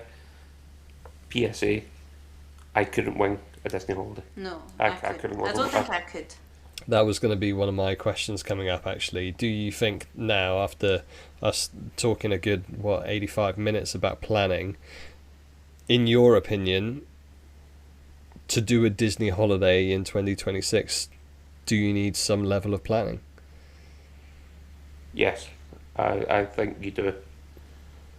I think you need to know what you want to do, and then I think when you get to the 60 days, you set that in stone, and then you can wing the rest. Yeah. And when it comes to that 60-day period, if you need an element of planning, what would you say is your minimal fundamentals that you should have in place for 60 days? Be it, this is my go-to restaurant, I want this go-to restaurant, that's my must-do. And what do I need so I'm prepped and ready once the time hits for your 60-day ADR? You need to have the app properly set up. You need to have your bank card, Adam, linked Yes, to you your do. app, Adam. Yes, you do. What do Make I sure do they're not that? expired. Make sure it's not an expired card. Yeah, that's what trips a lot of people up, even some seasoned pros. Yeah. Absolutely. Is not Even having, DVC members. not even Even having, DVC members. not having a card linked. There's very little that you'll book on your 60 days that you'll have to pay for in advance. Very little. Cinderella's Royal Table being one that you Food have to to do pay review. for. Yep. Quite a lot of the Enchanted. In fact, every Enchanted extra apart from Bibbidi Bobbidi. You need to Yeah, book and yeah. pay for. In advance. Should you cancel it prior to going, you like as we were saying just a few minutes ago, 60 days out, you're like, right, I want to do the Wild Africa safari trek, and then you get to 30 days out, and you're like, I don't want to do this anymore. Yeah. You cancel it, you get your money back. This is there's cancellation windows for everything. Enchanted extras are 24 hours. Yeah. So Most dining are 2 as, 2 lo- hours. as long as you're cancelling things, you'll get money back if you've already paid for them. But having that card and the app properly set up and having your party all linked in the app is absolutely pivotal for your 60 days out. In the UK, as soon as that hits that 11 o'clock, 11 for dining, yeah. yeah, 11 o'clock for your dining in the UK, that's when our window opens up here. We will let you in on a little tip. I'd be on and refreshing from about 10 to 11. Because sometimes it does open that few minutes earlier, so there's a little WDW Not often. Not often, Yeah. but sometimes it does happen. And I'd be on refreshing it, especially if you want that restaurant that is, and I keep saying it, Topolino's Terrace is one of the hardest reservations to get in Disney World. Mm-hmm. If that is on your list at all, that becomes your priority no matter what. Like, everything else goes below it. Yeah, because by that point, if Bibbidi Bobbidi or any Enchanted Extra, that's already been booked, because Yeah, that's that right. has to be done at 5 a.m. 5 a.m. 5 a.m. for your Enchanted Extras UK time. Because they're your Enchanted Extras, what a lot of people don't understand or realise is, not understand, but realise, the Enchanted Extras are third party companies that Disney deal with. So your Bibbidi Bobbidi Boutique is as much as those staff are standing there with Disney name tags on, they're not technically Disney cast members. They're being trained to a level of Disney cast members, but they actually belong to a third party. Same as the Wild Africa Trek, the people that are there, the two They're still guys, employed by Disney, but they're... the two guides that we had there were college students, had graduated and stuff like that. Disney name tags, technically employed by Disney, but belong to a third party. So that's why that opens at a different time. So 5 a.m. for your Enchanted Extras, which does include your Bibbidi Bobbidi Boutique. There's a lot of these ones that do sell out fast. I mean, Savvy's, that doesn't sell out too fast to build your lightsabers and things, but like your fireworks cruises, they book very quickly now. Mm-hmm. Bibbidi Bobbidi is just seconds. Yeah, it's literally gone like that. Mm-hmm. And I think for me that would be just having your list prioritised. Yep. Into order of booking is your main priority. And having a valid card. Having a valid card. Let's just speak to Adam about that. Mentioning lists, it's 60 days from your 2027 trip. What's going to be topping your list as far as the 60-day out? Topolinos. It's going to be Topolinos for us. It's Topolinos. something we do every trip. Yeah. And I don't think we'll do it next time, because I think there's more things we need to do next time. But if you only want to do one character dining on your trip, I would say Topolinos. well, she's just totally contradicted us there. So on our 2027 trip, we said, what's going to be top of your list? We both said Topolinos, I don't think we will. but then we're not going to do it next time. No, but the more I'm thinking about it, the more I'm thinking of what we said at the start. We're just trying to take the kids away from what they're used to. And we will, but I'm telling you right now, we'll be doing Topolinos Terrace next visit. You know we probably will. 'cause You we're- will. And it's going to be top of the list. But very close to that, it's going to be Lucelli. Yeah. And Yes. that's us doing the same restaurants again, and there's so many that we still need to.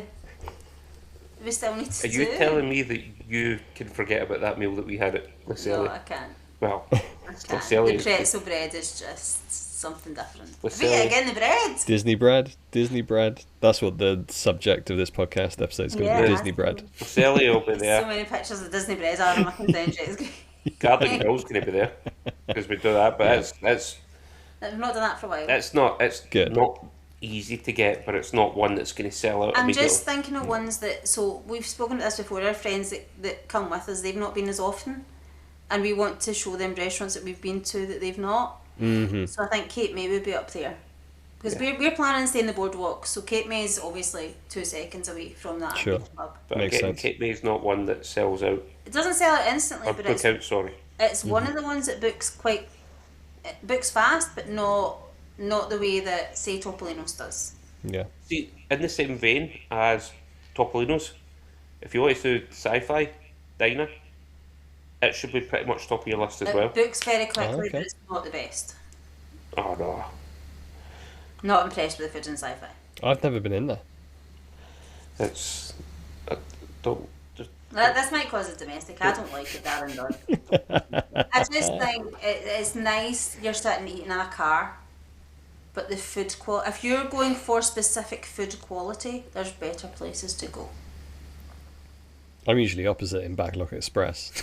Padlock Love Express it. is our favourite quick service to go to. That is. Yeah, same. I love That's it. our go-to every Love it. time we're in Hollywood Studios. Yeah.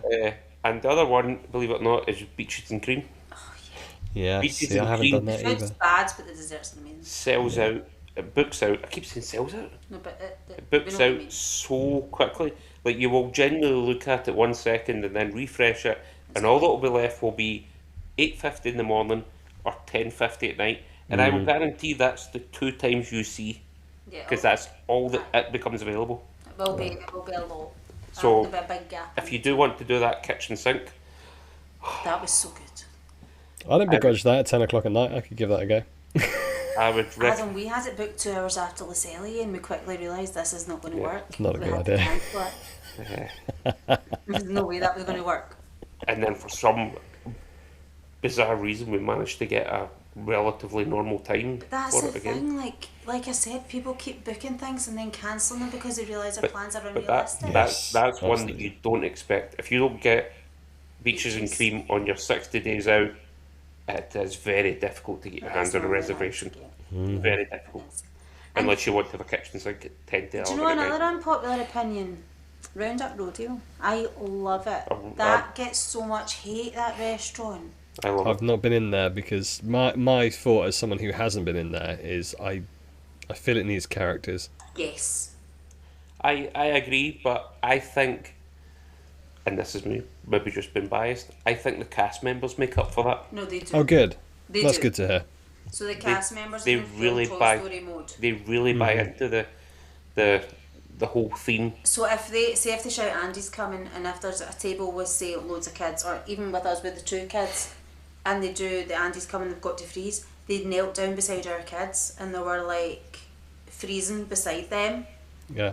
And then as soon as it was done, it was like good job, and they just high-fived them all, and Good. it was so lovely. I think if they were to make it character, they would need to get rid of a good few tables because there's not enough space in between the tables for the characters to navigate. Sure. Makes sense. And that books out as well, not fully, but it books out. So I think at the moment it doesn't need the characters to book it out. No. Whereas if this, I don't know whether this Jessie thing in Magic Kingdom is only for the cool kids summer. As much as I've read, I believe it is. And if it is and it's popular, I think there may be a window for them to move that to Roundup Rodeo. Yeah, true. Makes sense. I Makes think sense. this might be a test in the water type Yeah. thing. If Roundup Rodeo becomes character dining, I think it will automatically become one of the hardest That'll be reservations like, to get. that'll I be think so. Very, Yeah. very much like Topolino's. Yeah. But on the other hand, as I say, we love it as it is. Disney, please don't change it just now. I Yeah. want at They least don't one need more to. visit.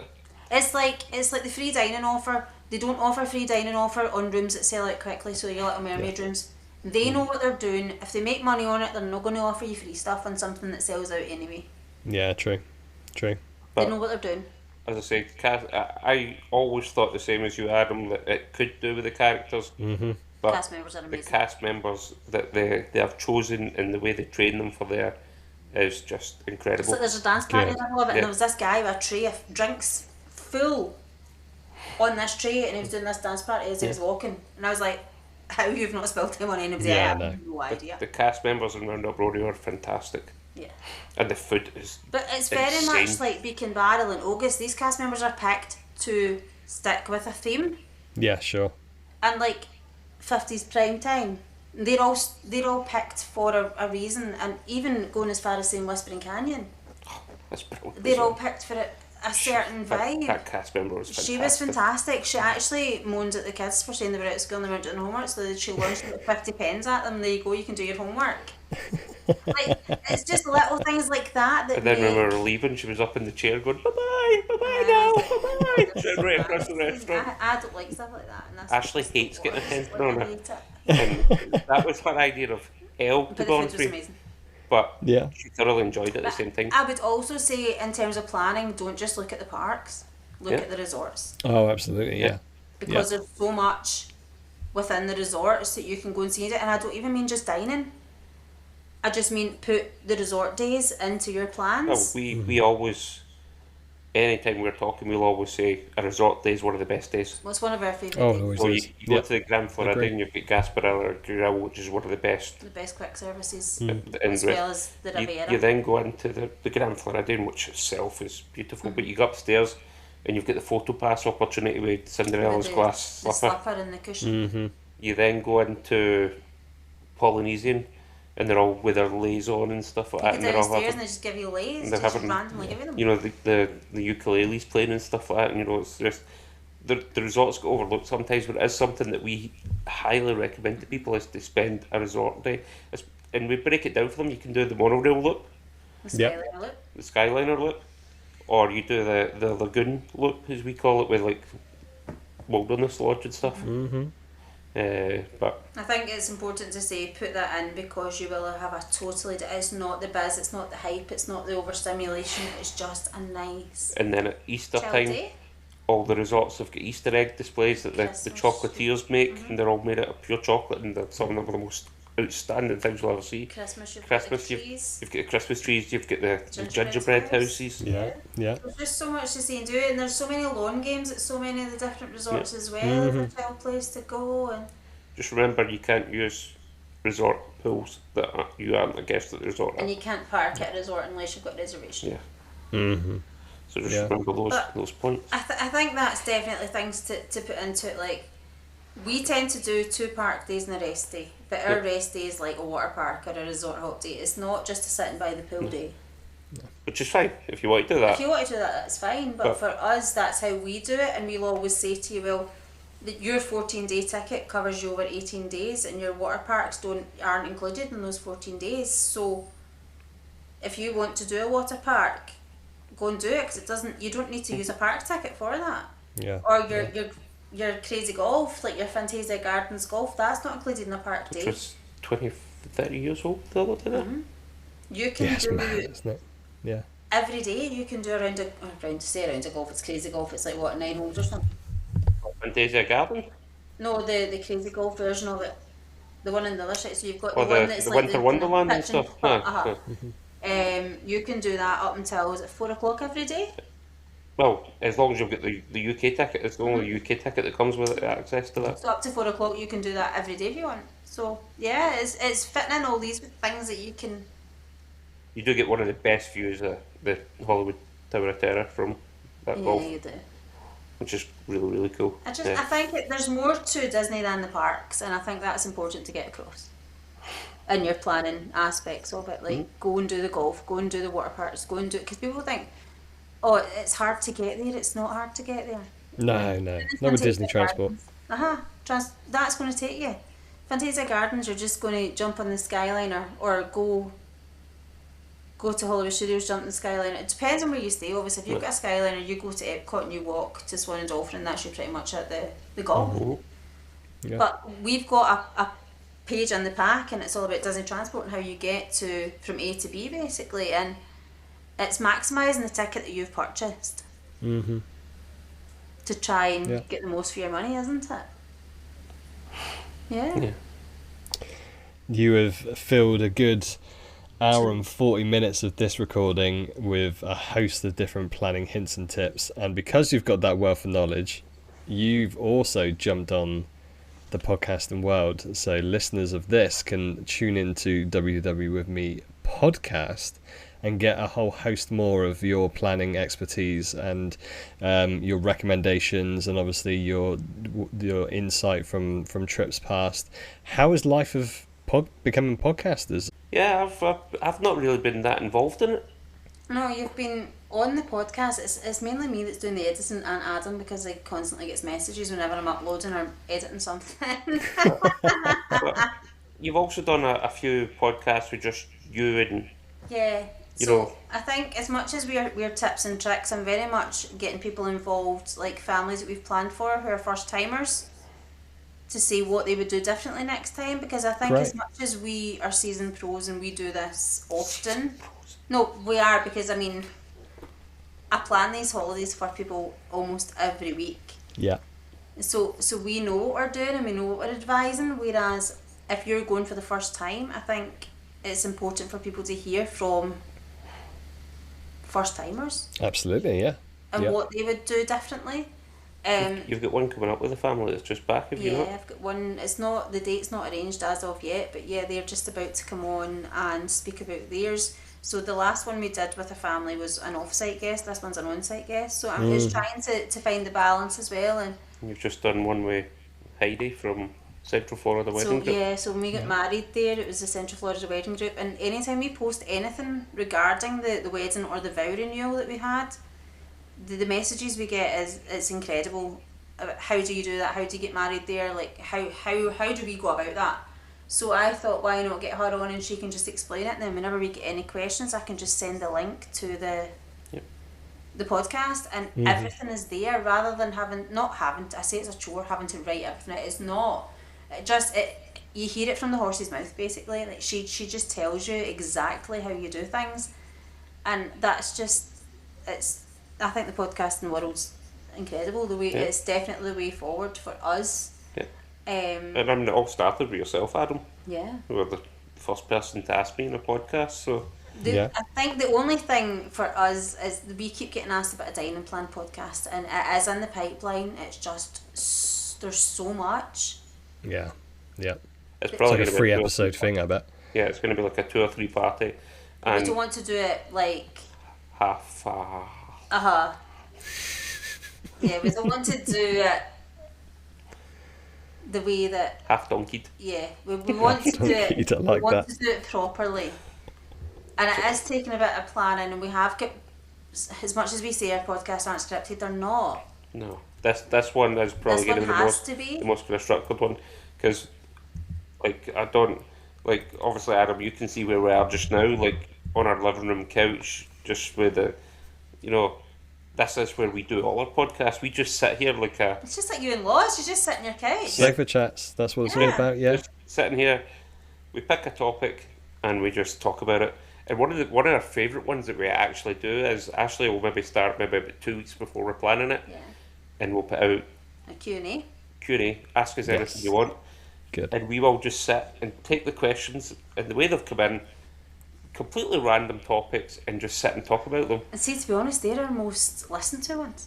And it's the There ones. are also ones that will be the most beneficial for the audience, I bet, because as a predominantly a planning podcast, those questions from listening to your episodes are probably burning in the back of people's minds that I wish I could get that answer, or instead of messaging you, going through these Q&As and hearing from it in a later episode. I think that's a great concept. I've had quite a lot of messages as well to say, listen, we're actually silent watchers, like we don't like to comment on posts or whatever, we just like to keep ourselves to ourselves, but your podcasts have been so helpful.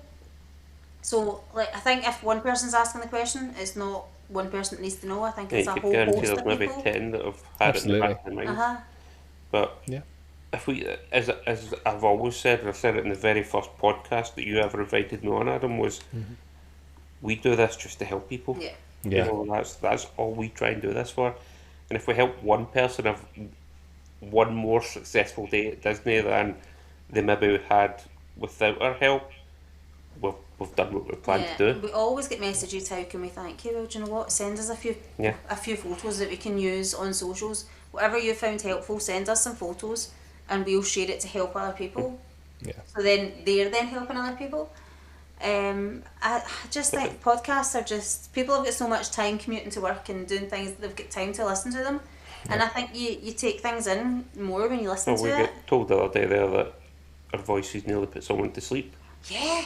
So I don't know if that's a good thing or a bad thing, but I would take it as a positive, nice and calm, nice and chilled. So soothing. She was lying beside the pool that she'd just bought for her kids. my accent has never been called soothing. No, I said she put us to sleep, and her voice note back to me was, I didn't say that. You said it was soothing. I don't think any Scottish person's accent has ever been called No, soothing. it's It's definitely not something that was hand in hand with the Scottish accent. She is an Irish lady, and her accent is very similar to hers, so I think that's maybe why she's saying this. But yeah. But honestly, that's what I said to her. I said I could listen to your voice notes all day because I feel the same way about you now. We love it. Yeah, We genuinely we do. And it's yourself that got us hooked in the bug. But honestly. I do think, and you're Great probably the stuff. same, like it takes you a long time to come down from these chats when you're finished them. Yeah. Oh, because you think of so many different ideas, so many different questions, different points, and so on and so. And that's why it's great to have another episode, isn't it? And Yeah, you're lying in your bed at night and your head's just You're like, racing. oh, I meant to say that, I meant to say that, I meant to say Yeah, that. yeah. And then my alarm goes off, I'm like, oh no, Then we get up. I've not even slept. Well, I Yeah, you apologise for the evening you're about to have. No, but you just love it. That's what I said to Darren. He's like, you need to slow down, you need to do that. And I was like, but this, I really enjoy this. This is my Yeah. therapy. No, Yeah. that's what I was about to say there, slowing down, and I'm not just talking about again, your accent and the fact that Scottish people talk quickly. I'm talking about Ashley for has had a lot going on in her own life, but we've been hit by a few more personal issues recently, and I actually had to say to you today that you need to slow down and, like I said, you've got these priorities, but at the end of the day, you're my priority. Yeah. But Ashley's answer was, I enjoyed doing, but we've got the chat with Adam later, so I'll get to chill out, I'll get to do what I love doing, I'll get to enjoy This that. is my medicine. So Yeah. This doesn't make sense to people who aren't in the community. But this to me is therapy. This to me is what I love to talk about, what I love to do. And that's why people are saying, I don't want to bother you with X, Y, or Z when you're having chemo. No, please do, because it takes my mind off me sitting plugged to machines doing your planning. I get it. Does that make sense to you? Because now I'm saying it sounds really geeky and really stupid. No, not at all. Not at all. You've got a passion for it, hence the reason why you help people out, and you've got the podcast and the socials. It is a passion. Just a disclaimer, there's nothing wrong with being geeky. Okay? That is the biggest I'm the biggest geek there, so I'll take no offence there. Hey, we all are. Anybody else? No, I do. I think the podcasting world has definitely changed us. Yeah. And it's actually making us speak more about things that we probably don't speak about, we just take for granted. Like Darren does this part of the holiday and I do this part of the holiday. And a lot of people message saying, oh my god, I actually love listening to you because it's just like an old married couple. Yeah. What part of the holiday do you do? Oh, you're packing, the wee packing fairy that I keep getting messages about. Oh, the ferry? You're in control of the ferry. The packing ferry. It's awesome, Adam. You should get one, right? You're just sitting here, right, and your flight's the next morning. He's also got a planning fairy, haven't you? And then absolutely. You get up in the morning and there's this suitcase at the bottom of the stairs. Yeah, that sounds very similar. And it's like the packing fairies come back. Yeah, I think the podcast episodes opens up a whole new world because more people actually message you than probably would have messaged you before. And absolutely. we love hearing from people. Like we love it. As I say, we try our best to reply as quickly as we can, and Adam will attest to this. Probably Darren's not the best, is he, Adam? How many times have you messaged him in the last few days and he's not even looked at the message? He's a busy man. I do have the little pop-up message. I don't know why all of a sudden it started popping up every time. I maybe need to look at my settings, but it says I'll get back to you as soon as I can. Here's all the links, etc. He never does, it's me. But no, the podcasting world it's amazing, and we do love questions, and I do take note of the majority of the questions that we get, but also... Can we do another Q&A once? Yeah. Because I like those. Adam's actually quite good at asking Qs for the Q&As, aren't you? Quite a lot of questions for maybe yours. So the next Q&A we do, we should get you involved, Adam. Oh, you should actually ask. We should have a three-way Q&A. Yeah. No, a three-way Q&A. You could answer some questions for us. Yeah, you get the questions, and then we just sit as a group and talk about them. That would be really good. A three-way I would be up for that. Yeah. Absolutely, that sounds like a great collab. Episode. Yeah. But no, I think with regards to like the podcast, it's just what I think people want to know is maybe not what they want to know. So that's why I'll spend hours going through like the Tips for Brits page or the Arts Orlando Time page and look at what's the most asked question. Yeah. And then answer that. Or what you're hoping for is that one listener who understands your tangent at that point. That tangent. No, I was going to ask that question. I think it just you're the same, Adam. Like it just reminds you of something that you think, I need to get that in there, so you just get it in there. And then the power of editing, you just put it into the right place. Yeah. Like the first 10 minutes of this chat where you're complete and utter. That'll be deleted. I'm even just sitting here, like, I know people can't see the video screen and stuff like that, but I wish we were recording because I'm just sitting here going, what are you talking about? Where is she coming off with this? We've got to try and sort out a blooper reel or something, yeah. With the podcast side of things, we do a lot of that to you. So we do, for inviting me on the first one. But especially the helping me with the editing and I mean, we've had a few issues recently, haven't we, Adam, with how uploads and things, and we still can't quite work out something, but we'll get there. But, Hey, it's technology. There's always these black holes that you try and figure And things I think out. when But you're working with, like, we've got a Mac, because obviously everything we have seems to be Apple. there are other products available on the shelf, of course. But it works for us to have a Mac laptop, because obviously it links to everything, so all our socials can all be in the one place, whereas when it comes to podcasting, they don't seem to like Macs. So that's where the slight There are issues other disliked items in the market there. But no, we like, obviously we've been fortunate enough to We've been on a few of yours. be invited on a few years, and obviously, so yeah, we've got you to thank for our little podcast bug that we've Yes, found. and we can't thank you enough for coming on ours and yeah, discussing your up and coming plans. And absolutely. more to be had still. And that's the thing, like, no matter how many times we talk, like we said, we only spoke last week and we're still filling Yes. hours.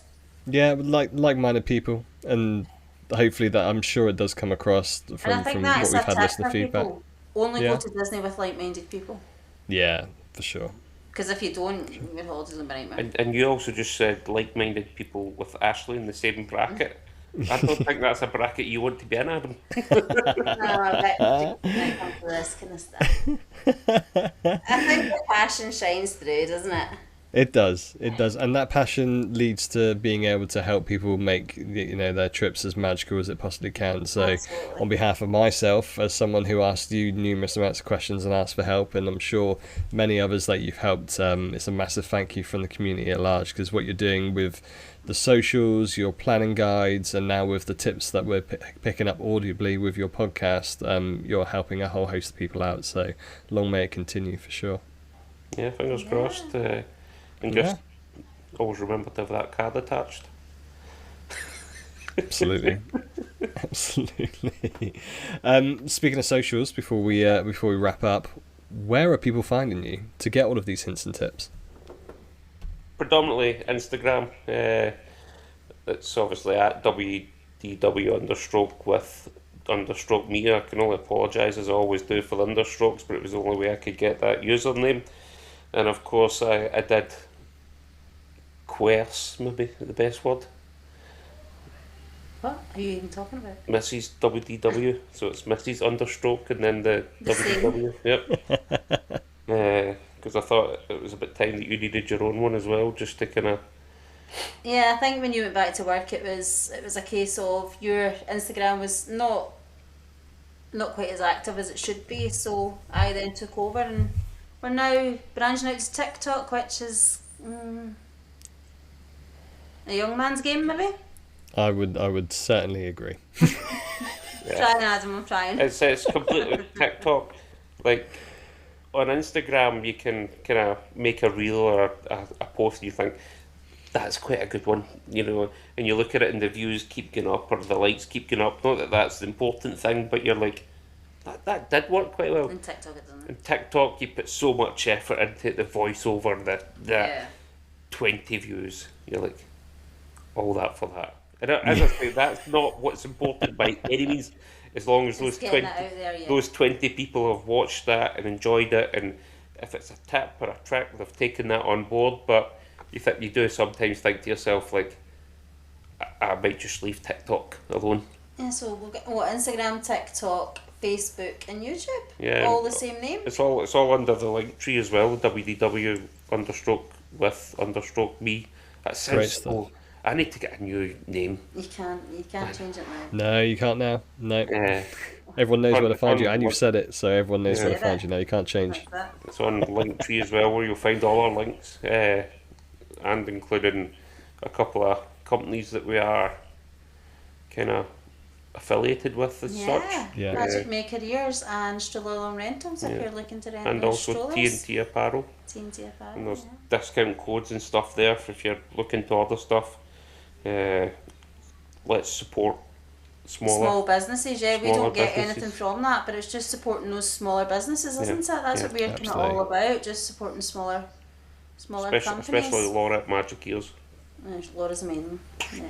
Outstanding work, and it's not just to plug names and that there, but if you are on Linktree, that link is there. Please use it. Great stuff. And the discount code's there as well. But yeah, Instagram's our kind of main game. Instagram and Facebook were on most, yeah. I'll make sure that link tree is in the podcast description notes as well, so listeners to head on down and you can jump on all of those links and check out yourselves on socials, and also those affiliated small businesses. I'm sure they appreciate it. So yeah, the links will be there for anyone listening. Thank you very much. Good stuff. Right, I teased this off air. Before we go, we usually do it for new guests on Devonshire Dis Podcast, but obviously you've been on a couple of times, so we're going to do a bit of Disney this or that, but it's going to have a twist, and that twist is it's all going to be to do with planning. Are you guys up for another 10 questions? You're good, Always. You're too Excellent. good for this. Good. Right. Well, let's see, because this is off my usual tangent, so we'll see how it goes. Yep. First thing is planning tools. Are you a spreadsheeter or are you a scribble on a notepad planner? We start off both. Yeah, we're predominantly scribblers to start with. So somebody sent me a picture of their planner the other day, and it was like all singing, all dancing, and I was like, I need to write this down on my own planning sheet. Yep. To make sense of it, because every day was a certain page. I was like, I need to look at it. Yeah. And our planning, so I've in our planning pack is the way that I would plan it. I so wish the listeners could see Ashley's hands My right hand now because movements. she's trying to explain this. But no, we're a scribbler, and then I mean we obviously have the planning pack that is there. We use our own planning pack. Yeah. So Good. That's where it came from. we scribble it down on there The notes under pages, each day and yeah. stuff like that, and then we will go back in and we'll type it up on and then print it Yeah. off kind of professionally. But we're not really spreadsheety people. No. You've got a spreadsheet for our finances, but that's about it. Yeah. But we're not really. Scribbles. It is typed up, but it's not typed up on a spreadsheet. It's scribbled, and then it's listed into prioritise in order, and then it's once it's booked, it's then put into the planning document. I like to think of it as Michelangelo with his chisel at the marble. It's all over the place to start with, and then it's boom, it just appears. It's like Spaceship Earth, then, isn't it? Yeah. Just appears. Just a work of art. I like it. Dame Judi Dench in there too. Thanks the Phoenicians. I love it. Well, this is going to be, I think I know where you're going to side with this one. What about printing out details or using apps and QR codes? Printing. Yeah, we're maybe not so good for the environment. No, we're not, but I think our planning documents are working documents, so for us to get people to print them and having notes pages and stuff is the way forward. Like, there's so much, like, our planning documents are, you highlight what you want to do. Yeah. And then you've got it in front of you. So for us, it's more printing it. Sorry. As much as I say that, we've got new key rings that have maybe got our QR code on them for Linktree in the back, so Oh, okay. we could maybe be a wee bit of both. Yeah. Yeah. There's Okay. there's twists. Loz is absolutely a printout and put in a coloured envelope to make sure we are structured for, well, pre-travel day all the way through. So Love the spreadsheet, doesn't she? Josh loves the spreadsheet as well, though. No, she does. She's a bit of both, to be fair. But when it comes to printouts, she will print everything out instead of using a QR code every day of the week for sure. Prioritising rides or prioritising restaurants? That's a hard one because that's a bit of both. That depends on the day. So if at your 60 days you're prioritising restaurants, but if you're there you're prioritising rides around your restaurants. Yeah. 60 days out, if we're talking about a 60 days out, restaurants definitely take priority. But what I wouldn't do is I probably wouldn't book a restaurant at your early entry time. Well, you can't anyway, but like round about that time in case you're in a queue for a certain ride. Yeah. Yeah, true. If as I say, 60 days out, priorities, definitely restaurants. Right, yeah, because it needs to be restaurants over rides because you can't book Restaurants, enchanted extras. Good shout. Rides wise, we just go with the flow in the rides, to be honest with you. Yeah, whatever's got the shortest way, we locked it. Okay, good tip. Try and rope drop the biggest The rides if we biggest can. ones, yeah. Yeah, good tip. We mentioned them before, but if you had the choice, individual lightning lanes or lightning lane multipass? That would depend on the time of year. That's me just getting technical. if I had the choice and I was to take one, I'd take the multi-pass. Just because, as I said earlier, I'm a rope dropper. I like a rope drop, so I've already rope dropped that ride that was my priority. Yeah. So I could get away with using the multi-pass lightning lane rather than the individual. I would say shout. multi-pass because we know how to modify and continuously modify to get what you want. I think if you're Tactics. first-timers and you want to have the biggest ride, I would say single pass. For those who are listening and have access to YouTube, etc., that Molly from Mammoth Club. Mammoth Club does the best videos on lightning lane and editing lightning lane passes and stuff She like that. calls it fiddle faddle. Yeah, she fiddle faddles. Yeah. That's what she calls it. I think she's actually looking at trademarking I that. think she should trademark Yeah, it. It should do. Yeah. Make a I mean, t-shirt. Yeah. As much as we have a YouTube channel and stuff like that, and I certainly don't class us as No, but vloggers. our lightning lane and our bookings are all screen recordings, so you could see how to do it, whereas she explains it. And she's actually there at the time, Yeah. which is a big plus. Yeah. As much as we have that, and I don't class us as vloggers by any means. No. I don't actually watch a lot of vloggers. We've touched on that before, but just on that topic and that question, and or what we're chatting about earlier, and how we say we can advise and can help with that, but we're no means by experts in that. The videos that Molly does on that, and Molly's like me, she's a previous cast member, so that's where she's learned everything that she's learned from. Peter, isn't she? So if you want any further information, and as Ashley said, that why we would take the multi-lane is because we know how to We know kind how of to do it. change it in between and stuff like that. Her video is really, really good on it. Just to put that out there. Yeah, I'd agree. We've certainly watched a few of them.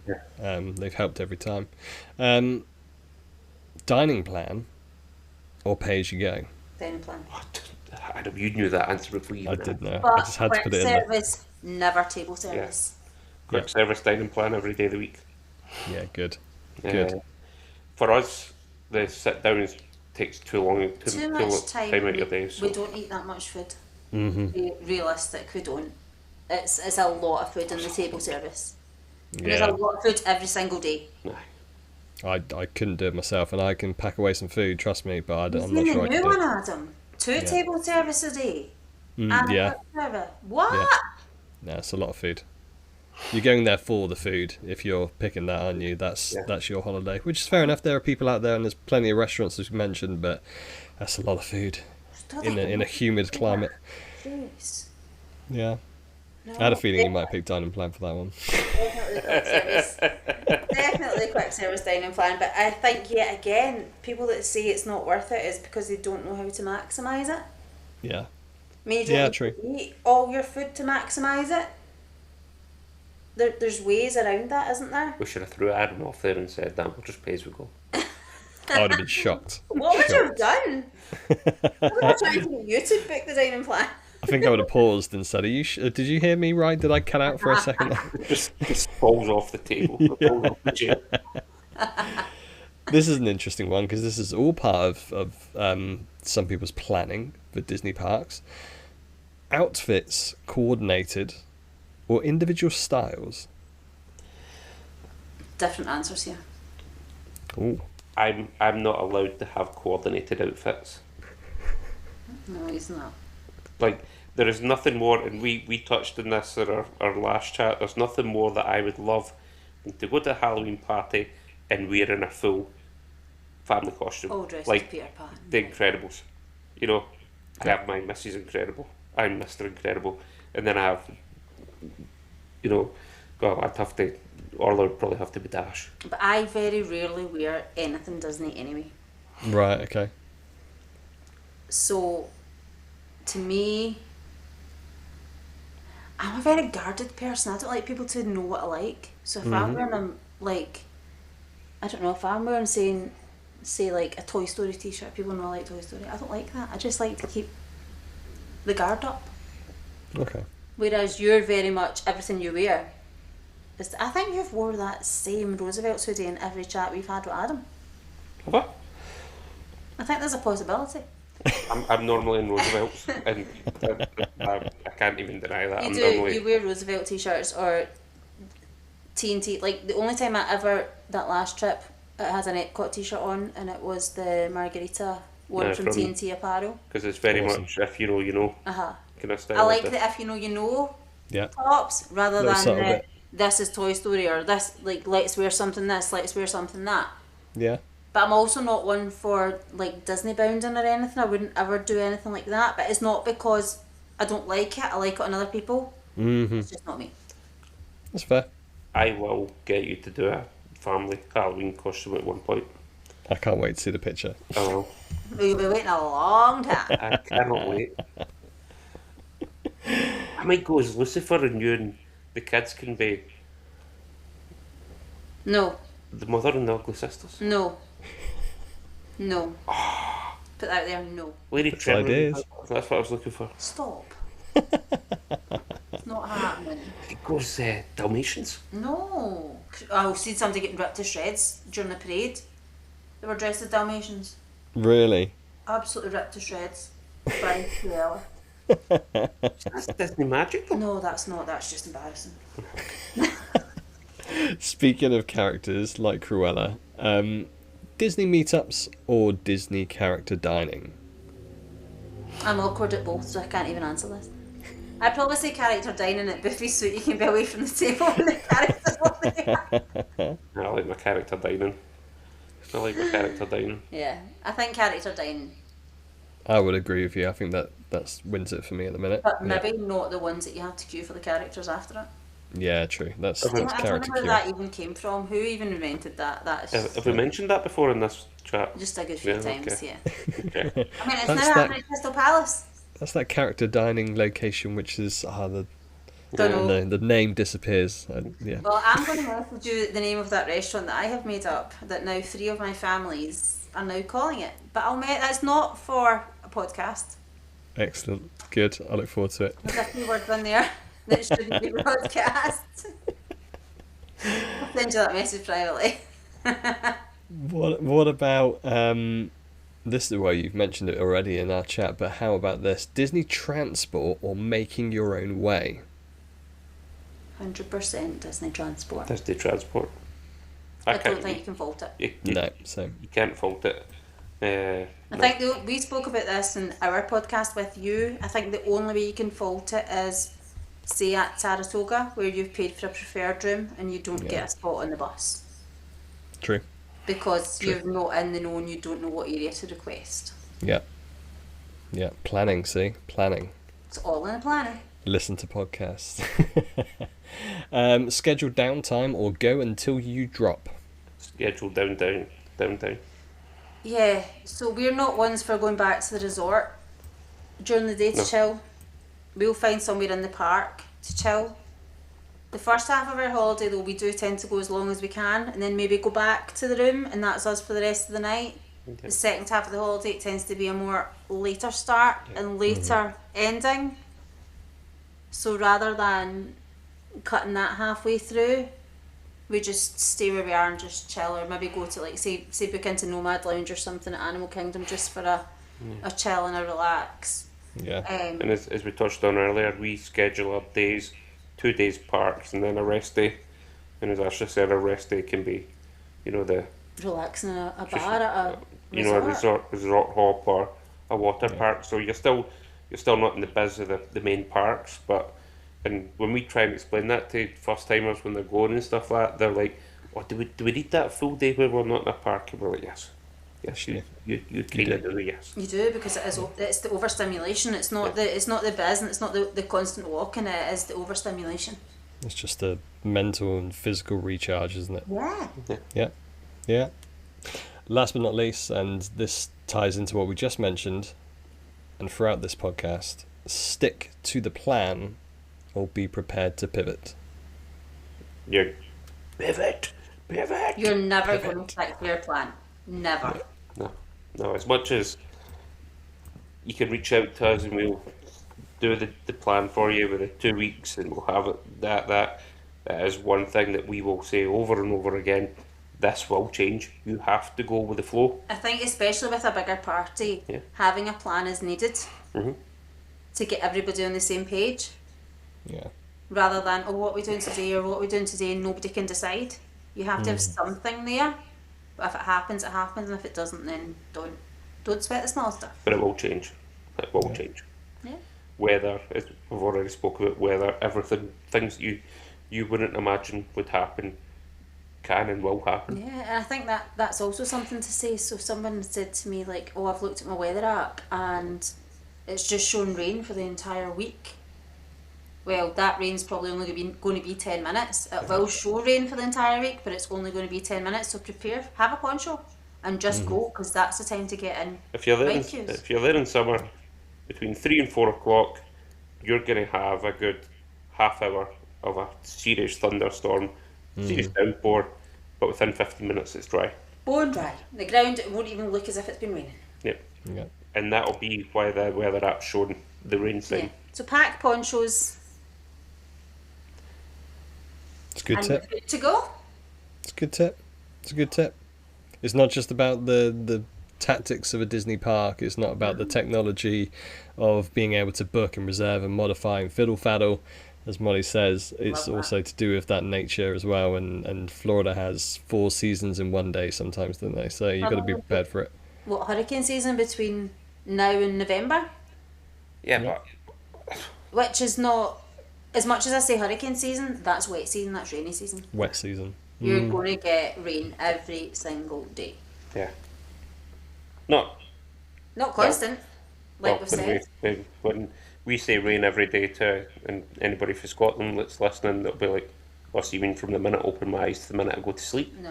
No, we don't mean that. We Not mean at all. maybe an hour at the very most of rain throughout the day. And to be fair, it clears out the park, so it goes in Yeah, the that's very true. Yeah. That's a planning tip. Stick around in the parks Yeah. when it Yeah. rains, because you might get on your rides a bit quicker And afterwards. it touches on the whole kind of like prepare for your plans. Oh, I've got a lightning lane for Slinky, but it when starts it's raining. down. That means it goes down. So your lightning lane plans have changed and stuff like that. Yep. You all get a free lightning A lane to redemption come, pass, a yeah. redemption lightning lane for that. But Yeah.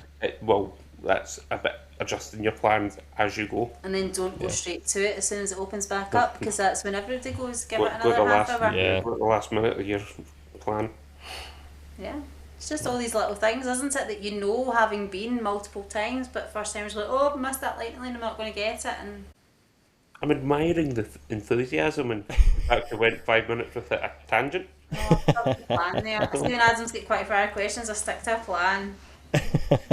There you go for the next podcast you have us on, Adam, if you're having another I'm one not with being us. invited back. Just quick fire questions just to keep Ashley on track. Instead of losing the first 10 minutes as we did. 2 hours of quick fire questions. Well, that could be our Q&A, I guess. We could just, It would be yeah. all Q&A. Yeah. Let's do I love it. Let's Yeah, do that I'm planned. looking forward to that. Get That'd be a great show. Yeah. A three-way Q&A going. We just talk about questions from listeners. That's a great idea. I think it's a great idea. Yeah. We'll throw it out to both of our socials and see how many questions we get back and get something put together for sure. That sounds fab. That's an amazing idea. We're already talking about the next chat before we're The even next chat, yeah. Yeah. Oh, We chat every day anyway. there'll be plenty more. There will be plenty more recorded chats because, like you said, we have unrecorded chats fairly frequently. So it's, And yeah. also ones about booking tickets. And securing events when you have a card, which No is card linked to your account. valid. Like I said, it doesn't matter how many times you've been, you can always pick up tips from like-minded people, and I've Just certainly shows you done no it matter for how guys. many times you've been, you still make mistakes. Absolutely. That's the whole thing, underlines everything we do. By no means do we ever say we do it perfectly. Oh God, no. Yeah.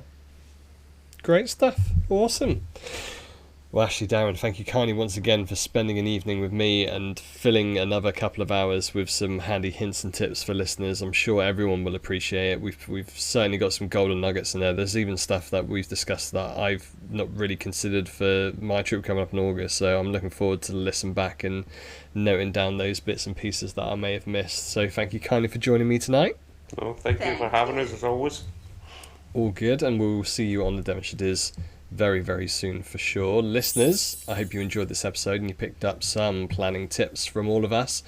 If you like what you heard, please give us a like, subscribe to the Devonshire Dis Podcast, and be sure to share us amongst your friends and across the socialverse. Speaking of the socials, make sure you are following WDW with me and Mrs. WDW with me across all of the different platforms we mentioned. I will link the LinkedIn so you've got one-stop shop to go to all of these different locations. You can also find Devonshire Dis on Insta, TikTok, and of course YouTube as well. Still don't know what I'm doing on TikTok, barely know what I'm doing on YouTube, but we're on there. That's it for this one. Final thanks, Ashley, Darren. Thank you so much for listening, guys, and we will see you next time. Thanks, guys. Yep, thank you very much. Thank you.